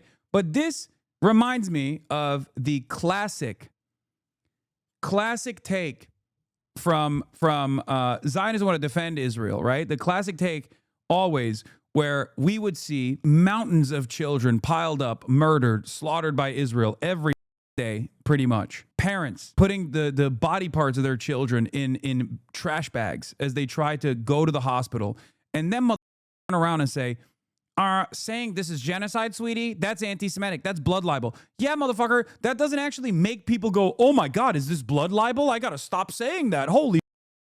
Oh no, I should stop being anti-Semitic. That makes people go, okay, I guess blood libel is not a fucking fake thing then. This is what a lot of these people don't understand. It doesn't make people stop and it doesn't make people stop dead in their tracks and immediately stop criticizing Israel. It makes people go, okay, you're cynically weaponizing anti-Semitism in this instance where I can clearly and visibly see Israel doing horrifying war crimes, okay, starving children, and you're calling that blood libel. That's going to make me really reconsider what I know about blood libel. Okay? Yeah, man, I can hate the United Arab Emirates without being Islamophobic. Exactly. This argument is stupid. Oh, I can't believe you're calling into question the United Arab Emirates' unlimited support for the RSF, the Rapid Support Forces in Sudan. Oh, you're being quite Islamophobic, sweetie. Get out of here. It's so stupid. Actually uncovering a conspiracy or effectuating a solution. They are claiming a special provenance to information they won't let you see, which builds their power and leaves you with none. They are also implicating in their speculation actual human beings, good human beings, like Kash Patel and Dan Bongino and Pam Bondi, and yes, the President of the United States, even if they're too cowardly to say President Trump's name. And that means you won't trust those good people in the future. You haven't gotten smarter, you've just been manipulated. The only reason why he likes Trump is because Trump is still fighting Israel, for the record. Okay? And he is the singular force that's holding this entire coalition together. The moment that Trump either turns on Israel, which is never going to happen, obviously, let's be real, or the moment that Trump passes or can't hold the coalition together, Ben will be the first to knife him in the gut, okay? Ben Shapiro was anti-Trump. Ben Shapiro vehemently argued against Donald Trump. This is the reason why I get really mad at liberals who act like Ben Shapiro is a rational conservative. No, the not. He's still Trump. He's just a grifter, okay? So if you hear his statements here, amidst like him bringing up gay, trans-loving furries, or amidst his statements about how he loves Donald Trump and all this shit, and you think, well, at least he's tackling anti-Semitism and the conspiratorial mindset of the right nowadays, this must mean he's rational. You're a dupe, okay? You're a mark. You're a rube. You're a sucker. Wake up. When forced to demonstrate their evidence, these same people will often refuse to provide it. They'll claim ignorance. They'll pretend they're outside the system, and they don't have access to actual information. You know, they're just asking questions. But many of these same people have direct pipelines to informational sources. So, for example, if Tucker wants answers to his questions about, say, Jeffrey Epstein, he could call the Vice President of the United States. He's quite close with him. But he won't, because that might undermine the empty speculation.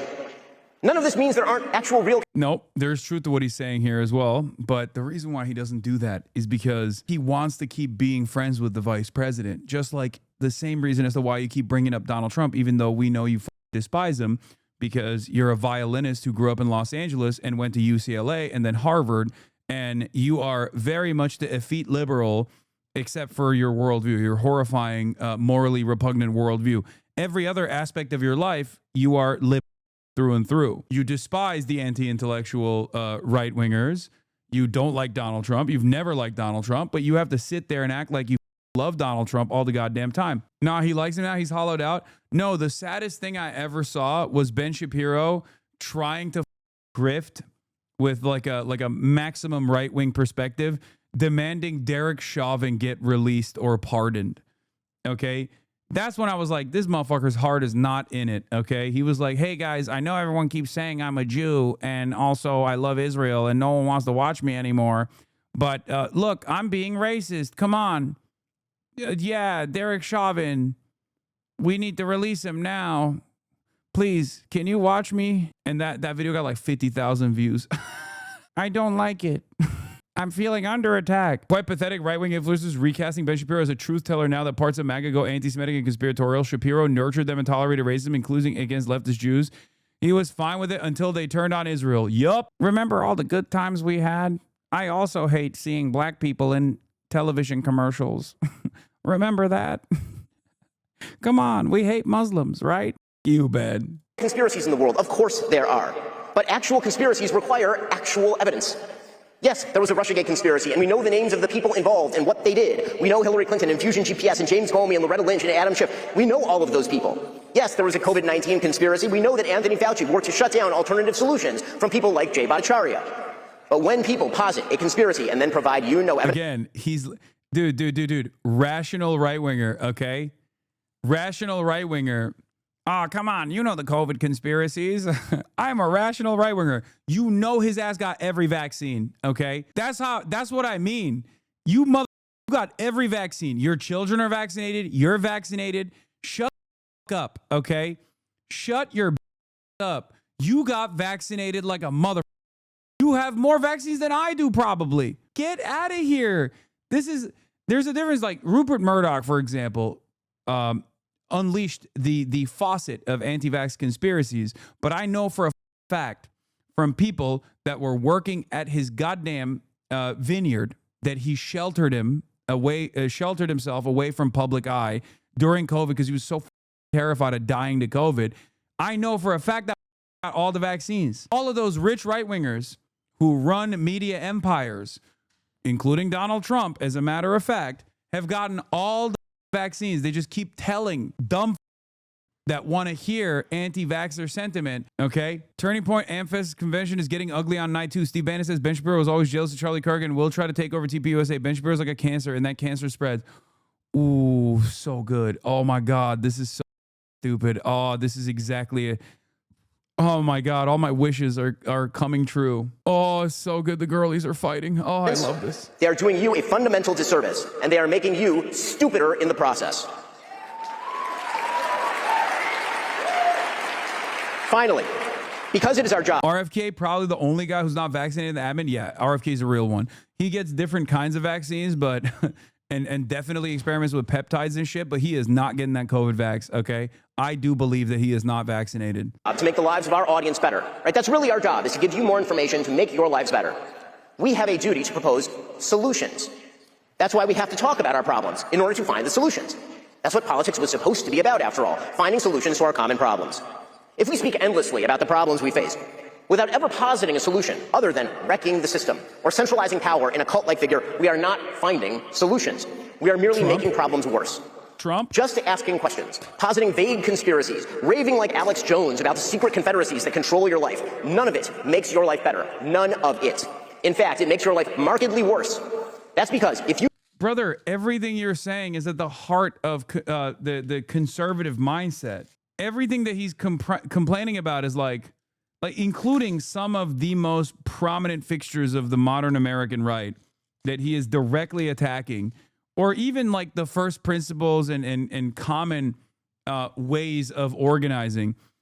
It's like he is admonishing the entirety of the modern conservative movement while simultaneously claiming he is the one true guy who can lead them in the right path. You're not just on Alex Jones, but on like, you know, breaking the systems down and we need to find truth. It's like, you've never done that, okay? You've never done that. There's never been a moment in your life where you've ever done that. You truly come to believe that nothing in your life is in your control. You can't even take control of your own life. You despair of your ability to change your own circumstances, and then you fail. And you must not fail.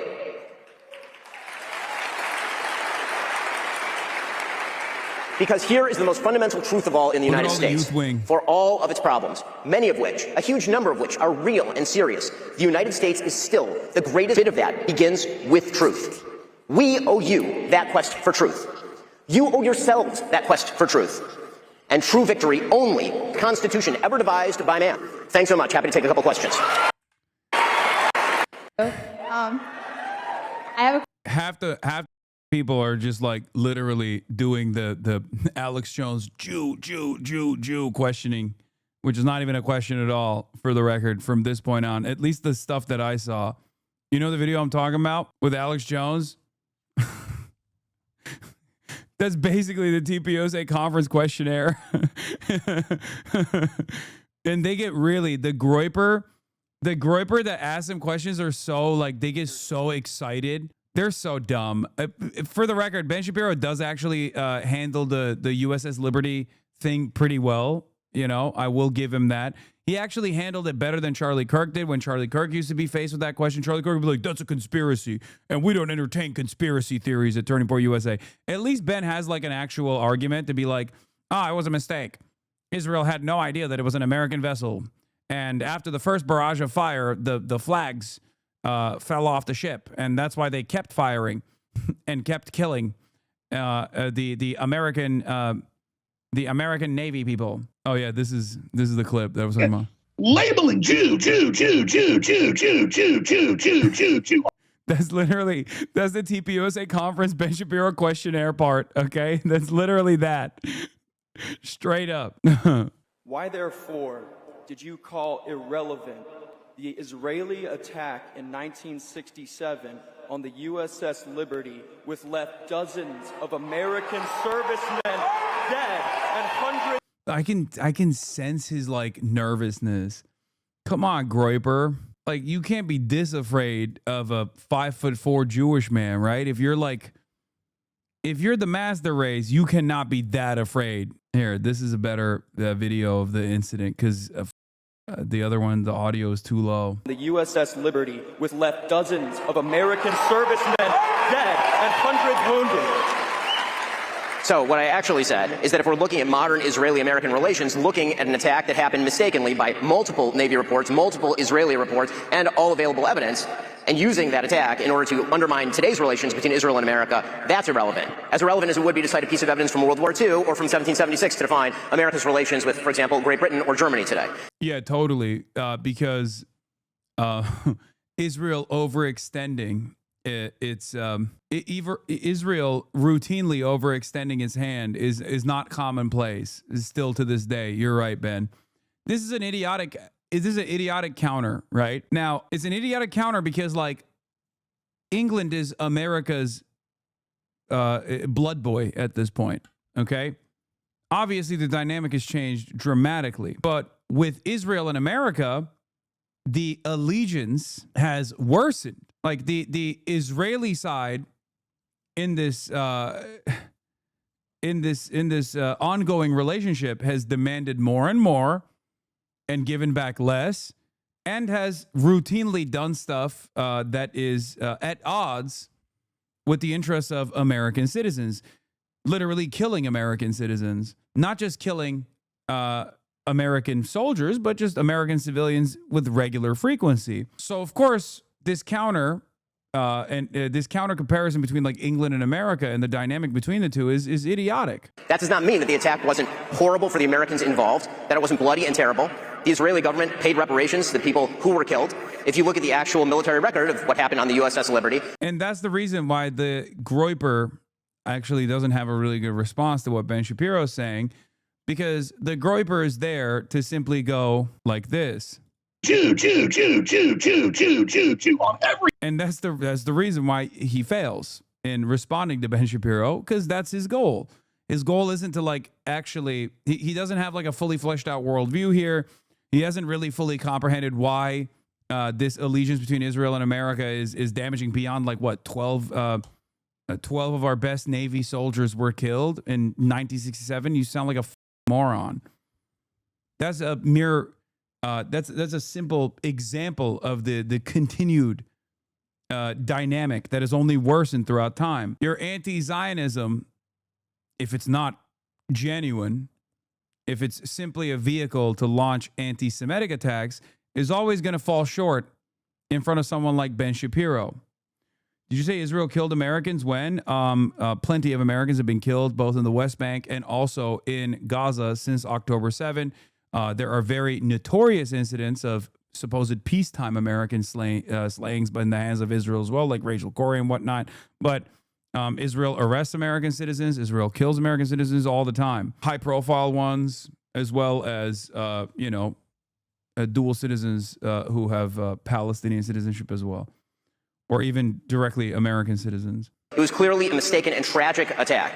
The people who frequently cite the USS Liberty, however, are not I talking thought Rachel was Irish. No, Rachel Corrie is not Irish. What are you talking about? She's in Washington. about the specifics of the USS Liberty. I suspect that the vast majority of people who bring this up are doing so in order to suggest that Israel deliberately attacked an American ship because Israel did deliberately attack USS Liberty.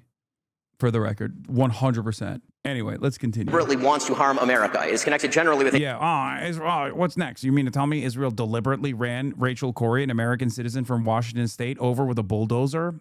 What's next? Wow. What's next? Israel deliberately shot in the neck famous American Palestinian reporter Shireen Abu Akleh. Wow, that's so crazy. At a certain point, you start realizing maybe they are deliberately doing this, actually. They did do that deliberately. a larger point. I wonder if that's your point. If the truth matters. What was the motivation for attacking USS Liberty? I'm just new to that story. I think it was the Americans surveilling Israeli activity without. It was Americans surveilling Israeli activity, and they did not want that. As they were about to, no, not a false flag. The two prevailing theories is either that they wanted to hide what they were about to do against the American interests, and therefore they, before the in 1967, before they blew up. I think it was before they blew up the Egyptian Air Force, right? Or before they moved on. Was it before they moved on the Golan Heights? It's either that or the other argument. The other theory is that they wanted to do a false flag and then make it seem as though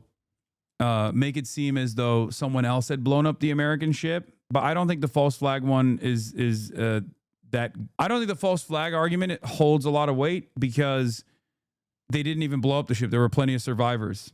If you wanted to do a false flag, you'd probably have to blow up the entire ship and make sure that there were no survivors remaining. It doesn't matter what. No, that way they can actually have plausible deniability, and that way they can claim that it wasn't them that blew up the American ship. Israel's argument is that they thought it was an Egyptian ship, which was bullshit.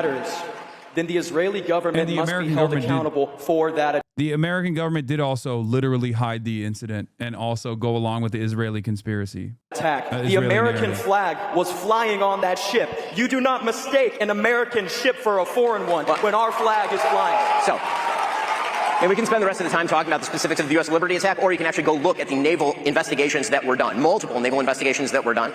The reality is that people were flying Mirage planes for the Israeli military at the time. The USS Liberty was sailing in an area where it had essentially gone off-grid. The Israeli military mistook it for an Egyptian ship. Yeah. See? Look. The USS Liberty. Hey, by the way, Ben doesn't place Israel's interests over the interests of America, okay? The American ship was off grid where it wasn't supposed to be.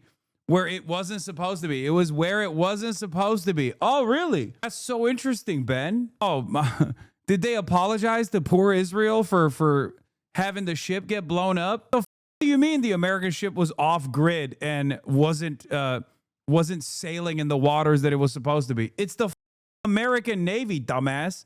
They thought it was shelling Al Arish, which happened not to be true. In the initial attack, the American flag was knocked down, and then the attack went on for about 90 minutes. And then you can hear this, by the way, on the tapes of the Israeli pilots talking to each other. As soon as they realize that it's an American ship, they call off the attack. They speed a ship to try and help the USS Liberty. There have been multiple unfortunate friendly fire incidents between Allied forces, including, for example, in the Gulf War, where U.S. forces were responsible for killing about 9 British troops during the Gulf War. It's an unfortunate reality of war, but... Yeah, notice how it's the Americans doing that. Nobody does it to us. We're the big dogs. We do it to others. If you're a right winger and you hear this, you're supposed to be like, yeah, okay, we did that. But in Ben's attitude, in Ben's mentality, it's just, with the way that he's talking about this incident, he's like, well, Israel lasered the U.S. Navy ship.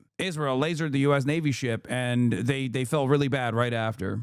You're not answering my question, which is, what is your broader agenda in asking the question? Because I suspect that your question is not limited to your specific ire over an incident that happened in 1967.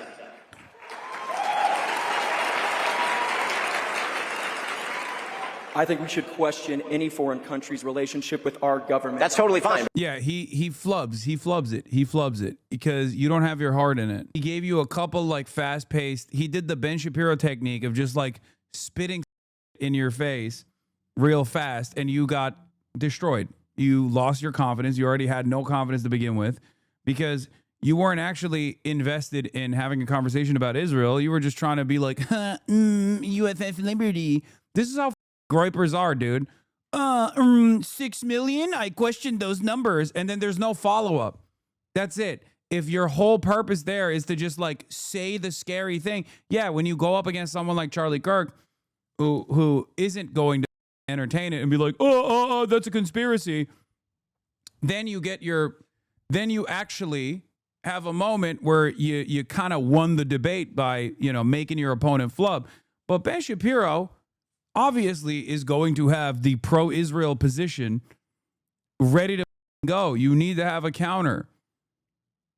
Your counter can't be, I think these foreign governments are influencing us. I'm just wondering why you serve American interests. Again, I'm perfectly fine with questioning any country's relationship with the United States. But again, I'm wondering what your motivation is in bringing up a 6-decade-old attack as though it is the... Because it's a continuation of the same exact dynamic that plays itself out with Israel greatly overextending his hand. And here, I'll give you the Groyper position better than this Groyper, okay? The Groyper position on this is supposed to be that organized Jewry puts its own interests over the interests of regular American Christians. Okay, regular American Christians would do better not to wage war in the region and develop so much enmity back to the United States of America because we're basically playing the role of a goy slop or goy cattle for the Jews. Like that would be the better Groyper argument, This guy doesn't even have a good Groyper counter argument ready to go. What the are you doing? He just goes, foreign policy or foreign intervention from Israel. Number one issue in assessing the relationship between Israel and the United States today.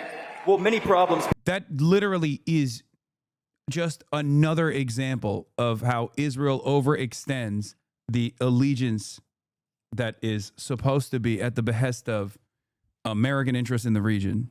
That's one example. It's a perfectly valid example to bring up. It's not about like honoring the dead or demanding some sort of like reparations for those who were slain or whatever. If Israel is supposed to be an imperial vassal state, a settler colony, it can't lash back out at the big dog in the equation. It's ridiculous. And no other country gets to have this privilege that Israel does. Persists to this day, but it's interesting that you say 6-decade-old incident when there are many people in this audience who are alive for that attack, as if this is something that's irrelevant. Well, no, it's just not particularly relevant to assessing the relationship between the United States and Israel today, in the same way that in 1967, there are a wide variety of countries with which the United States had different relations. Okay, it's clear you're not going to actually answer the question, so I'm happy to move to this one.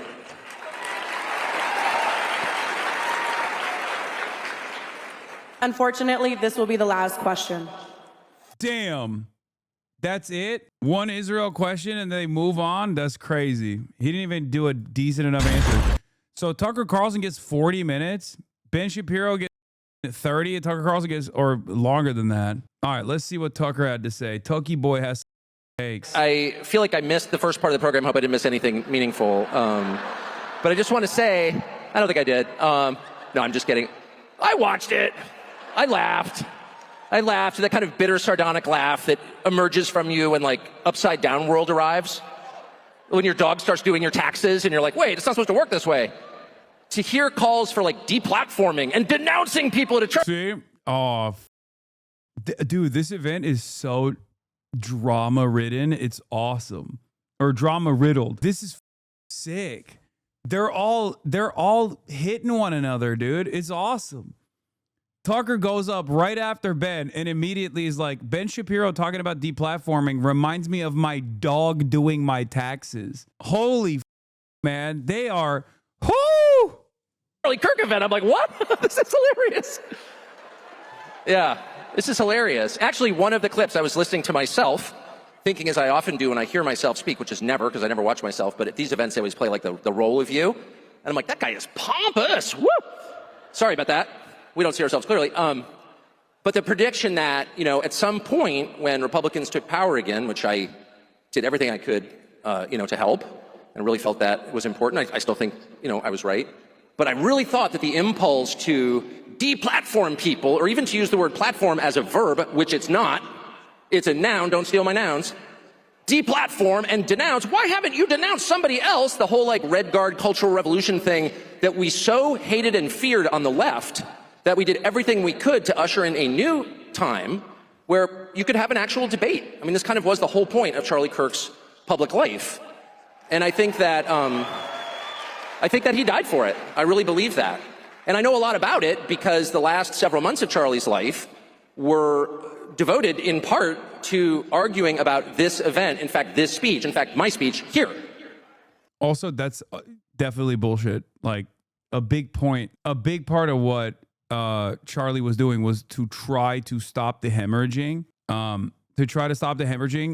from all the guys that love doing this. Jew. From going to Nick Fuentes. So no, there were plenty of people that were deplatformed, okay? Let's be real. God, I love that video so much. It's funny because that's him actually shitting on the Nick Fuentes style people who say that Jews are responsible for everything, which is really interesting because now Nick Fuentes is doing that to Candace Owens. Like, there's always a guy who's willing to blame the Jews on something new. And there's always a guy who will go, hold on, dude, we have to be smarter about our anti-Semitism. Why are you not being smart about your anti-Semitism? They're not responsible for everything. Which he asked me to do earlier this year, this summer. Oh, yeah, there was a Candace Owens response to Ben Shapiro as well. Before we move on to Tucker, I do want to show that. Laura Loomer also said, praising Ben Shapiro's speech isn't a Jewish thing. It's not even a conservative thing. It's a human decency and truth thing. Shut up. God, they are so lame. Oh, my God, it's so funny watching them try to be woke. They can't even be woke right, okay? This is a human decency thing. Can we get out to her? What can we get out to her? We're going to sue her into bankruptcy again, right? Sue her for every infraction, every word that I don't like, and every time my feelings are hurt. Because what you really believe in is Baal Berith. That's what your people believe in. You believe that you are contract lords and that people are not allowed to violate contracts or you will ruin them for years. Wait, what? Is she saying, like, Jews love contracts or something? Like, what? I'm confused by what. I'm trying to understand what the is that? She threw a fastball. I don't even. You are contract lords. Wait. Is Baal Berith. That's what your people believe in. Baal Berith? What does that mean? Shapiro and the midget horse you rode in on. Candace Owens responded to Ben Shapiro's speech at Turning Point USA mainlines unquestionable neo-Nazi propaganda, including dangerous Talmudic conspiracies. Keep in mind that every episode of Candace's show is viewed or downloaded millions of times. She says that Jews were responsible for and or dominated the Atlantic slave trade. This is false. That the Talmud says that Jews hate non-Jews. That the Talmud says Jews can exploit non-Jews. That non-Jews are animals. That non-Jews may be enslaved or owned. That deception of non-Jews is morally acceptable. Oh my God.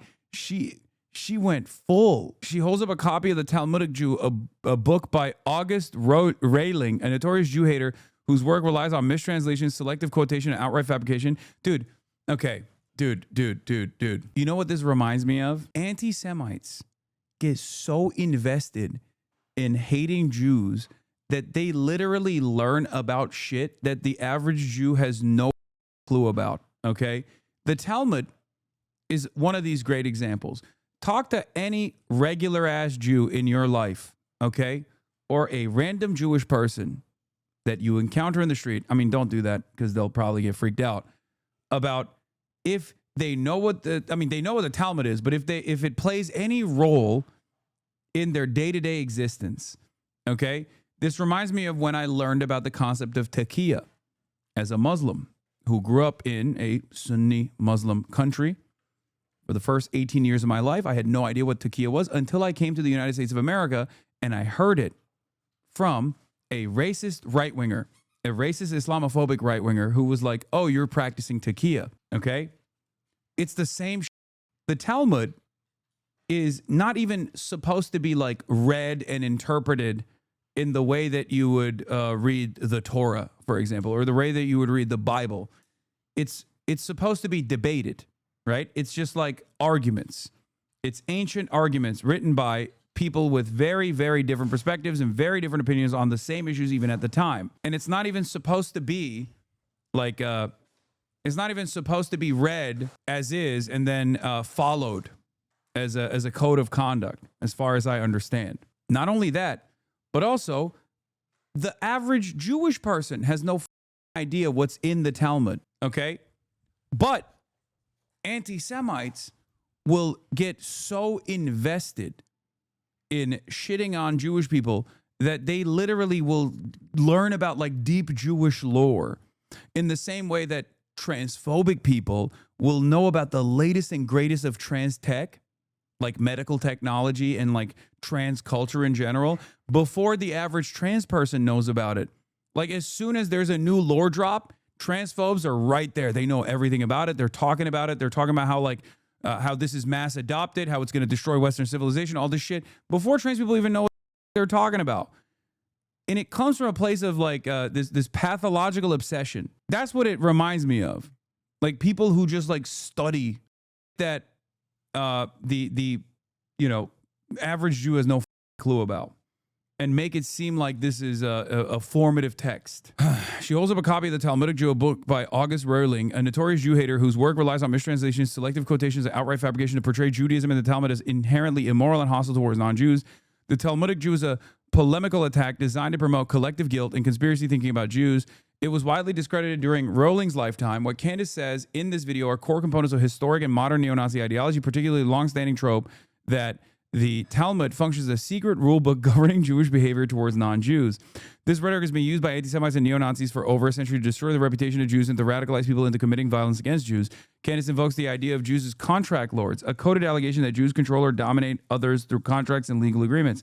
This does not mean contentious legal issues, but everyday legal agreements. This rhetoric appears frequently in neo-Nazi propaganda. She repeatedly says, wake up, urging audiences to awaken the hidden truths about Jews, Judaism, and history. Wake up functions as a radicalization cue, signaling to the listener or viewer that they're being welcomed to the banned or suppressed information that they, Jews, do not want the public to know about. Can you talk more about Islamic jihad? Those are the same people that confuse jihad with jihad.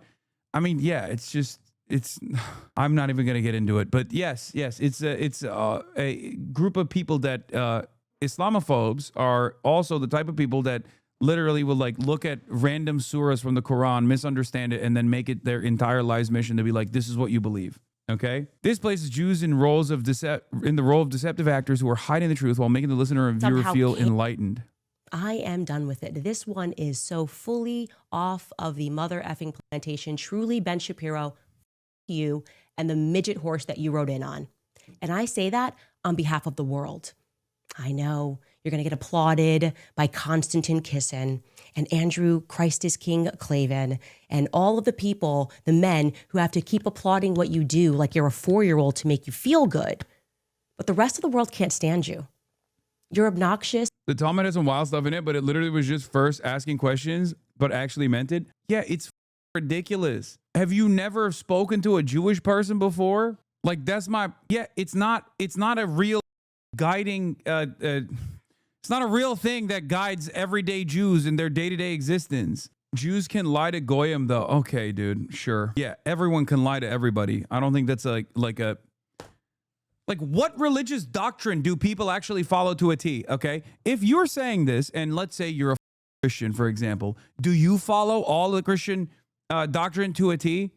Like, do you think Jews are they otherwise would never lie? Is that what you're saying? Like, it's allowed in their religion. The Talmud says it's allowed. It's so stupid. Here with mixed fabrics, talking shit. Reminder that Groypers mocked Candace Owens for being too primitive in her anti-Semitism. No, I think after this, this was Candace's play to eat away more at Nick Fuentes' base, by the way. You have absolutely no values that exist outside of the Talmud. You describe yourself as a Talmudic Jew, and I've learned what's in that Talmud, and I encourage other people at home to learn what is in that Talmud so that you know what Ben thinks of you, because he doesn't just hate me, he hates you too, white men. He hates all black people, okay? If he's following the rules of the Talmud, I mean, when I say hates, they think that we're animals, that they have a right to own us, that they have a right to make us worship them, that they have a right to lie to us, that they have a right to sue us and take everything that we have, that they have a right to deceive us, that they have a right to treat Charlie the way... Yeah, no, I get why she beat my ass for Anti-Semite of the Year. Let's be real. Like, okay, fair is fair. Fair is fair, because this is crazy. Okay, she clears me. She is alting. The same accusations were made against Catholics is like saying every Catholic knows and follows every papal bull of 2,000 years law. I know, it's so stupid. The problem is anti-Semites are dumb enough to believe it, and there are a lot of them, and they're growing in numbers.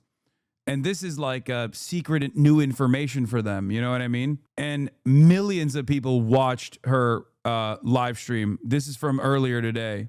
This is what psychos on Twitter think you be spitting daily. No, I think psychos on Twitter know I don't do that. They're Kahanas would unironically agree with her though.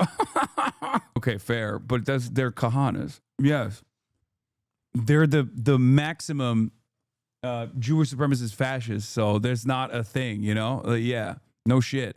That he treated Charlie while he was alive, only to then try to defraud the population into thinking that he is somehow a part of his legacy, that he somehow cared about Charlie Kirk and cares to protect the people that. What's a Kahanis?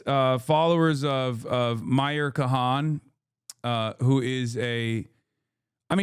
he's a Jewish Nazi. Like, I don't know how else to describe it other than just like a straight up maximum Jewish supremacist Nazi. And the thing is, there are more and more people who basically follow his worldview nowadays in Israel. Say that's not the case, but the attitudes that you see, you know how when people say, I mean, he's dead as yes, but it doesn't matter.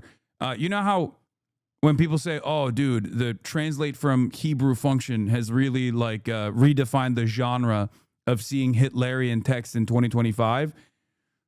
The accounts that used to call themselves like liberal Zionists that write shit like that are the ones that have now become basically like Kahanas. It's obviously still not the norm. But I mean, Ben Gvir and Bezalel Smotrich and numerous people in the Israeli Knesset and especially the younger generations of Orthodox Jews growing up in Israel, specifically a lot of the settlers, they're firmly Kahanas. Yeah, Michael Rappaport had videos getting people to say Kahan was right. Like, it's just, I guess it's kind of like people don't know what it is. People are not very familiar with it. And this also benefits Nazis a little bit too, because like that's the reason why if you ever see like a neo-Nazi post a video, if you ever see like a neo-Nazi post like the same like Vaseline lens filtered Orthodox guy sitting in a basement talking about how the Goyim are cattle, like those are Kahanas. And then they'll be like, this is what all the Jews believe. Those are like the Klan, but Jewish. That are working at Turning Point USA. Goodbye, Ben. Goodbye. The question is, how much more money is Ben Shapiro going to spend to make people think that he's popular? How many more articles is his father going to write under a pen name, Hank Berrien of the Daily Wire, under the pen name Hank Berrien, as he wrote while Ben was at Breitbart, before he turned his back and betrayed them too, because that is his nature. He's one of these belly creatures, sliver on. The question is, how many more weeks and years do we have to keep pretending like Ben Shapiro is relevant? It's an open-ended question. Of course, what followed Ben Shapiro on stage is somebody who Charlie Kirk loved very much and who he fought for to the very end against the Jewish donors who were pressuring him, some of them because Ben Shapiro insisted that they do. That is Charlie Kirk's true legacy, and that is Charlie Kirk's true friend, just as I was and am and will continue to fight and ask questions about who killed Charlie Kirk. And to people that are at home, I implore you to wake up to these people who believe that they are contract lords. I challenge Black Americans to wake up to your true history, because your quarrel is not with white men. All of the RSBN live stream of her Turning Point was on our side during the conference, like 75-25 for her, is crazy. It is crazy. I mean, it's ironic that even Charlie Kirk taught Talmud Nazis the Talmud were states stupid. Yeah, because they are, brother. They are. No, like, with the exception of, like I said, Kahanis. No, first of all, even Kahanis are not like motivated by whatever they didn't read the Talmud or anything. Okay, they're just racist. Okay, But if you think the average Jew in 2025 is like, yeah, I read the Talmud and that's why I think the goy are cattle, you're insane. That's not a real thing. Just as Americans do not, or American Christians, the average American Christian is not like the maximalist evangelical Christian fascist Christian nationalist. Okay, it always goes back to the same principle. Are all people a monolith? No. Then obviously this is not the case. That there are a million different perspectives here, and not only that, but also there are racist supremacist Jews, just like there are racist supremacist Christians. They might bastardize the doctrine. They might actually try to utilize whatever their false interpretation of whatever religious dictate they have to convince others and to make an argument. But ultimately, it has nothing to do with like a single-minded focus from an entire people that read this book and then decided that is how they operate now. It's very stupid. Jews are the chosen people, and all non-Jews are goyim, here to serve them. You are a Christian who's clearly serving the Jews, defending Zionism with all you got. But you also believe Jesus is a rabbinic Jew in heaven when you know the Talmud states he's in hell burning in feces. Okay, so you're a Talmudic expert, right? Which Talmud is that in, Jerusalem or Babylonian? I'm talking about Jerusalem, sir. Oh, that's the Jerusalem, which actually is not as divinely inspired. Which one's longer and how long is it? Dude, he is like, God, this is like, who the is like, wow, man, he's really cooking them. You got a non-white groiper again, by the way. Non-white groiper, also not very confident, talking to Charlie Kirk, who's like, well, counting or not counting Talmudic violence. Like, what is happening? Who gives a shit, dude? What the are you talking about? It's 2025. Or I guess this was 2024. Like, what is this? What is this conversation? Am I crazy? Nerd Super Bowl up in this. Like, oh, wow. Which Talmud are we talking about? The longer one? Who gives a what are you talking about? He doesn't believe in the Talmud. Neither do you. Neither do most Jews. Who gives a why is it? Why? Like, there's this thing that we all do when we watch something, right? And we get captivated by it. We get captivated by the aura and it pulls us in. And then in that moment, we're like locked into this bind as though this is a normal conversation that should be taking place. It's so stupid. Don't look at your phone. Look at me in the eye. I'm not. Wow, he really dunked on the fucking groiper, dude. Come on, you said that I'm a tool of the Jews, so look at me in the eye like a man. I'm talking about the Talmud. I mean, do you support Israel? Yes, of course I do. Yes. Okay, that's good for you. But that's another thing. You're an advocate for the military in America. Hold on, time out. But then you agree with Israel's war crimes. What's up with that? Oh, war crimes. We'll get into that, but let's be more specific. Yeah. What is your point here of dragging up a multi-thousand-year text that you don't know, that you haven't read? I mean, you have not even. Have you purchased the Talmud? Have you read the Talmud? What is the Talmud? Tell me the difference between the Torah, the Tanakh, and the Talmud. Go ahead.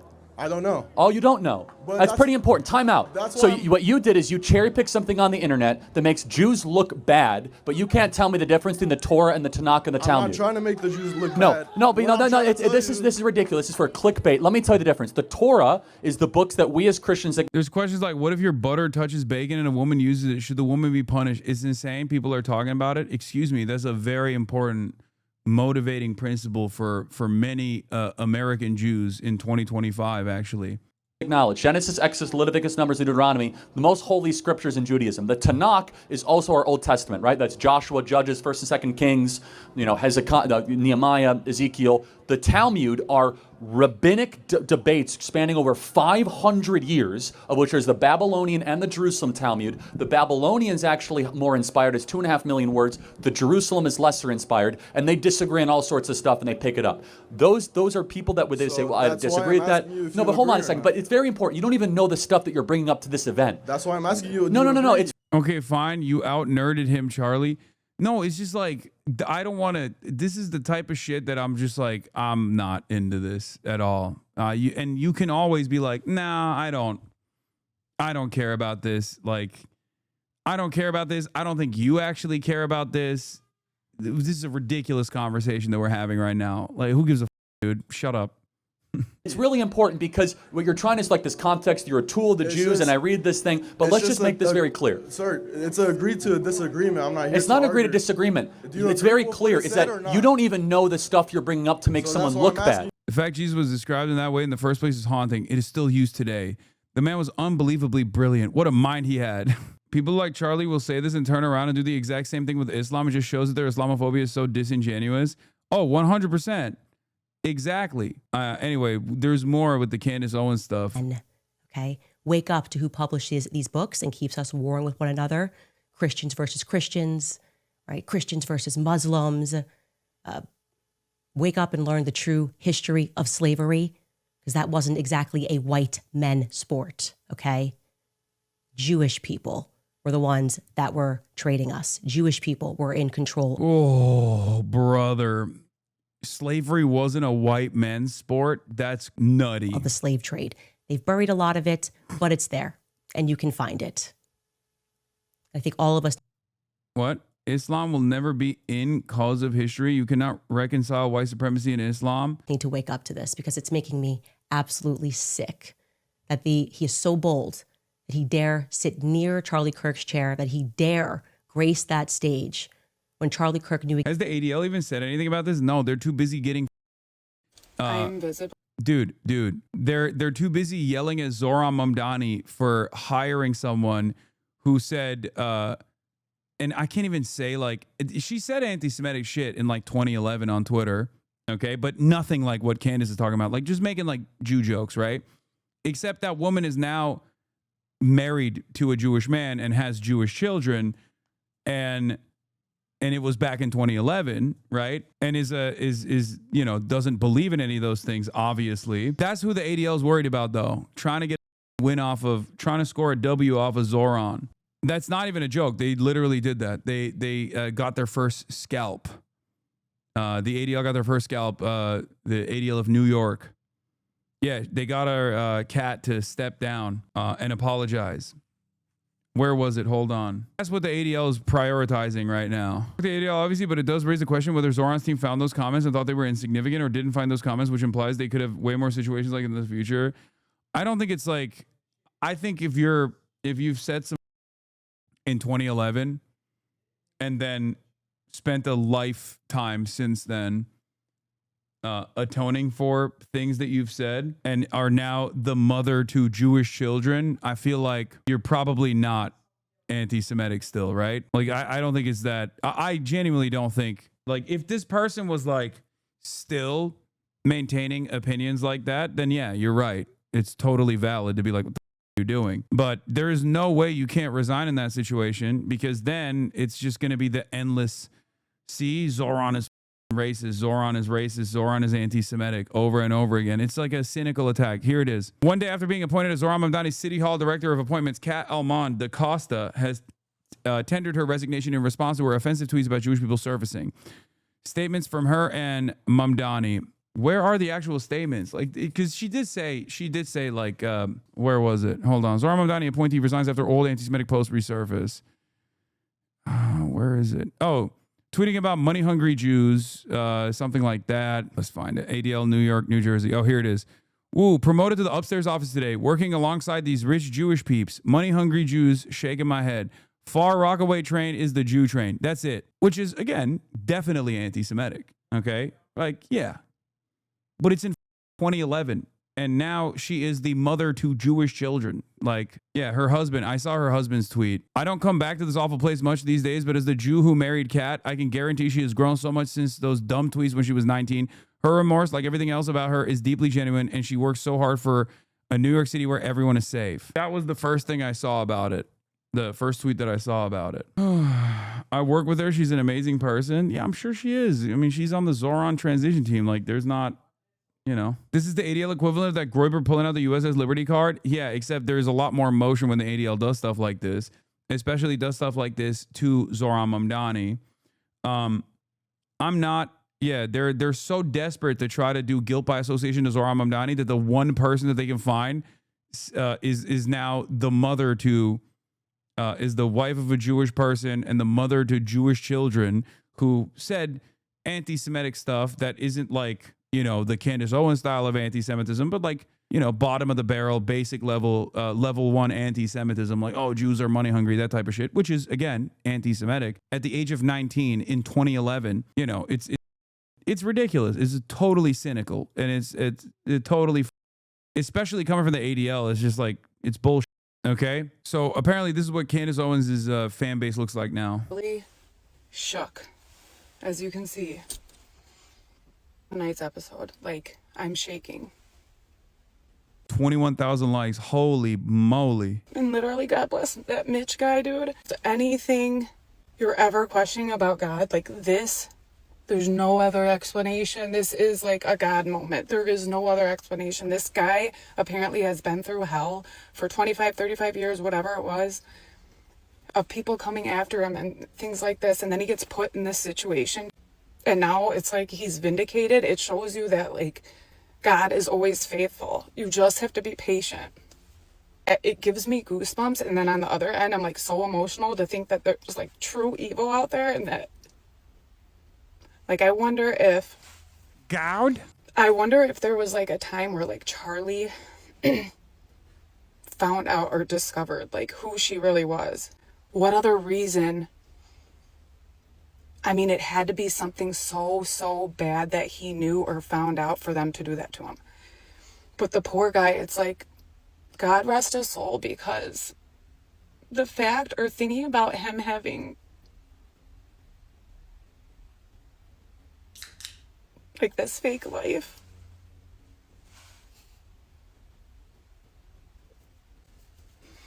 it's just so upsetting to think like there's true evil and that we were just gonna cover it all up. We were gonna like let This is about, apparently, context. This is about Erika Kirk being involved. Candace Owens has really captured the gang stalking audience. Oh, 100p. This is a woman reflecting on her emotions, like the emotional turmoil she went through after watching Candace Owens apparently slightly imply that Erika Kirk might have been responsible.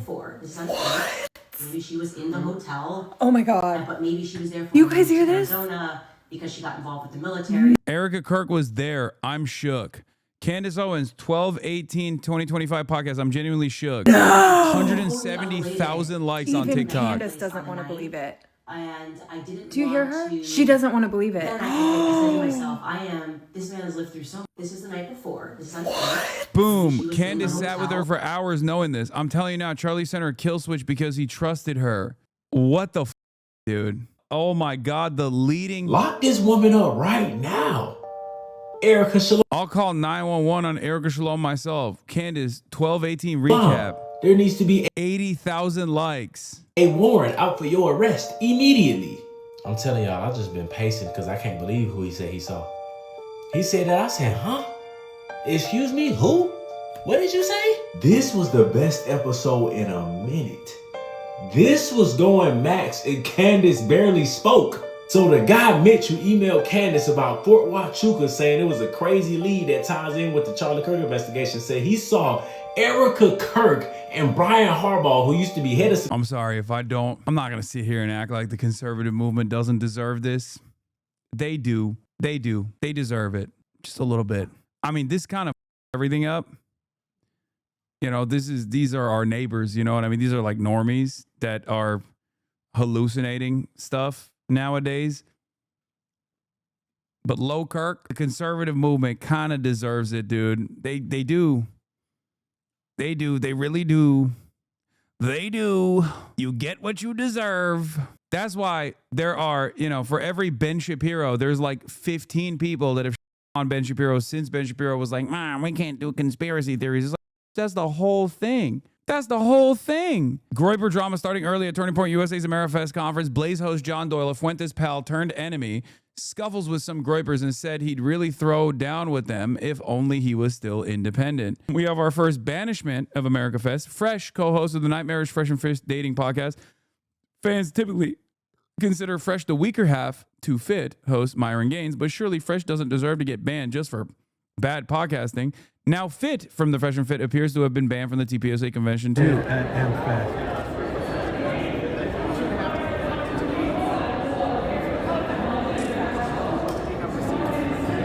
So Amaroon Amaru is not. Yeah. So what's happening, David? Turning Point did a smart thing. They're not allowing Muslims into their conference.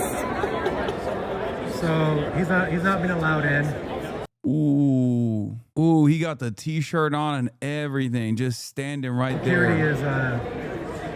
He's calling nobody because no one's gonna help him get in. So I don't know who he thinks he's calling, but yeah, we got 1 security, 2, 3. Bro's on the weather app. And the event security. And he's calling, I think he's calling like Andrew Tate to help him get in or something. He's giving you flashbacks of the DNC? No, I was treated like a VIP until I wasn't. But I didn't have no problems getting into anything at the DNC, until the last day when I got my credentials revoked. But I'll take it. This is first day, baby. Nope, not gonna happen, bud.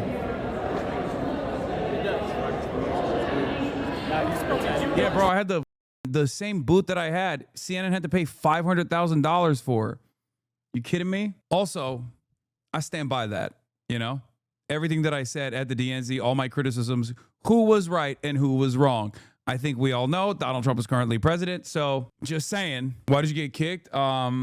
Spoke out a little too much about a little country in the Middle East and how the Democrats were mishandling the campaign. Turning Point Amphis convention is getting ugly on night 2. Steve Bannon says Ben Shapiro was always jealous of Charlie Kirk and will try to take over TPUSA. Ben Shapiro's like a cancer and that cancer spreads. Okay, that's low-key. Low Kirk. Steve Bannon is right about that for the record. Megan Kelly says she's trying to be extra kind to Ben Shapiro because his business is in trouble. I know that he's losing subscribers a lot. Ooh, that one hurts. Also true. Truth bombs. Truth nuke. Truke. Erika Kirk is in a bizarre spot. Speaker after speaker has drawn an equivalence between her and Candace, who has a new ep about Erika plotting her husband's murder. When Ben Shapiro pointed out how weird that is, everyone attacked him. Not looking too great for Erika. Look who updated this emote, by the way. Truk by Megaphonics. Congratulations, Megaphonics. There isn't much infighting when everyone is fighting the same guy, Ben Shapiro. Yeah, it doesn't feel like it's infighting. It kind of feels like the clandestine operators are winning. It does feel like the Groyper army has won, okay? Even if they don't Nick Fuentes by name, maybe because they think he's too Mexican or too gay, I don't know. It kind of feels like Tucker is the guy that's dominating this space currently. And Candace is dominating from afar.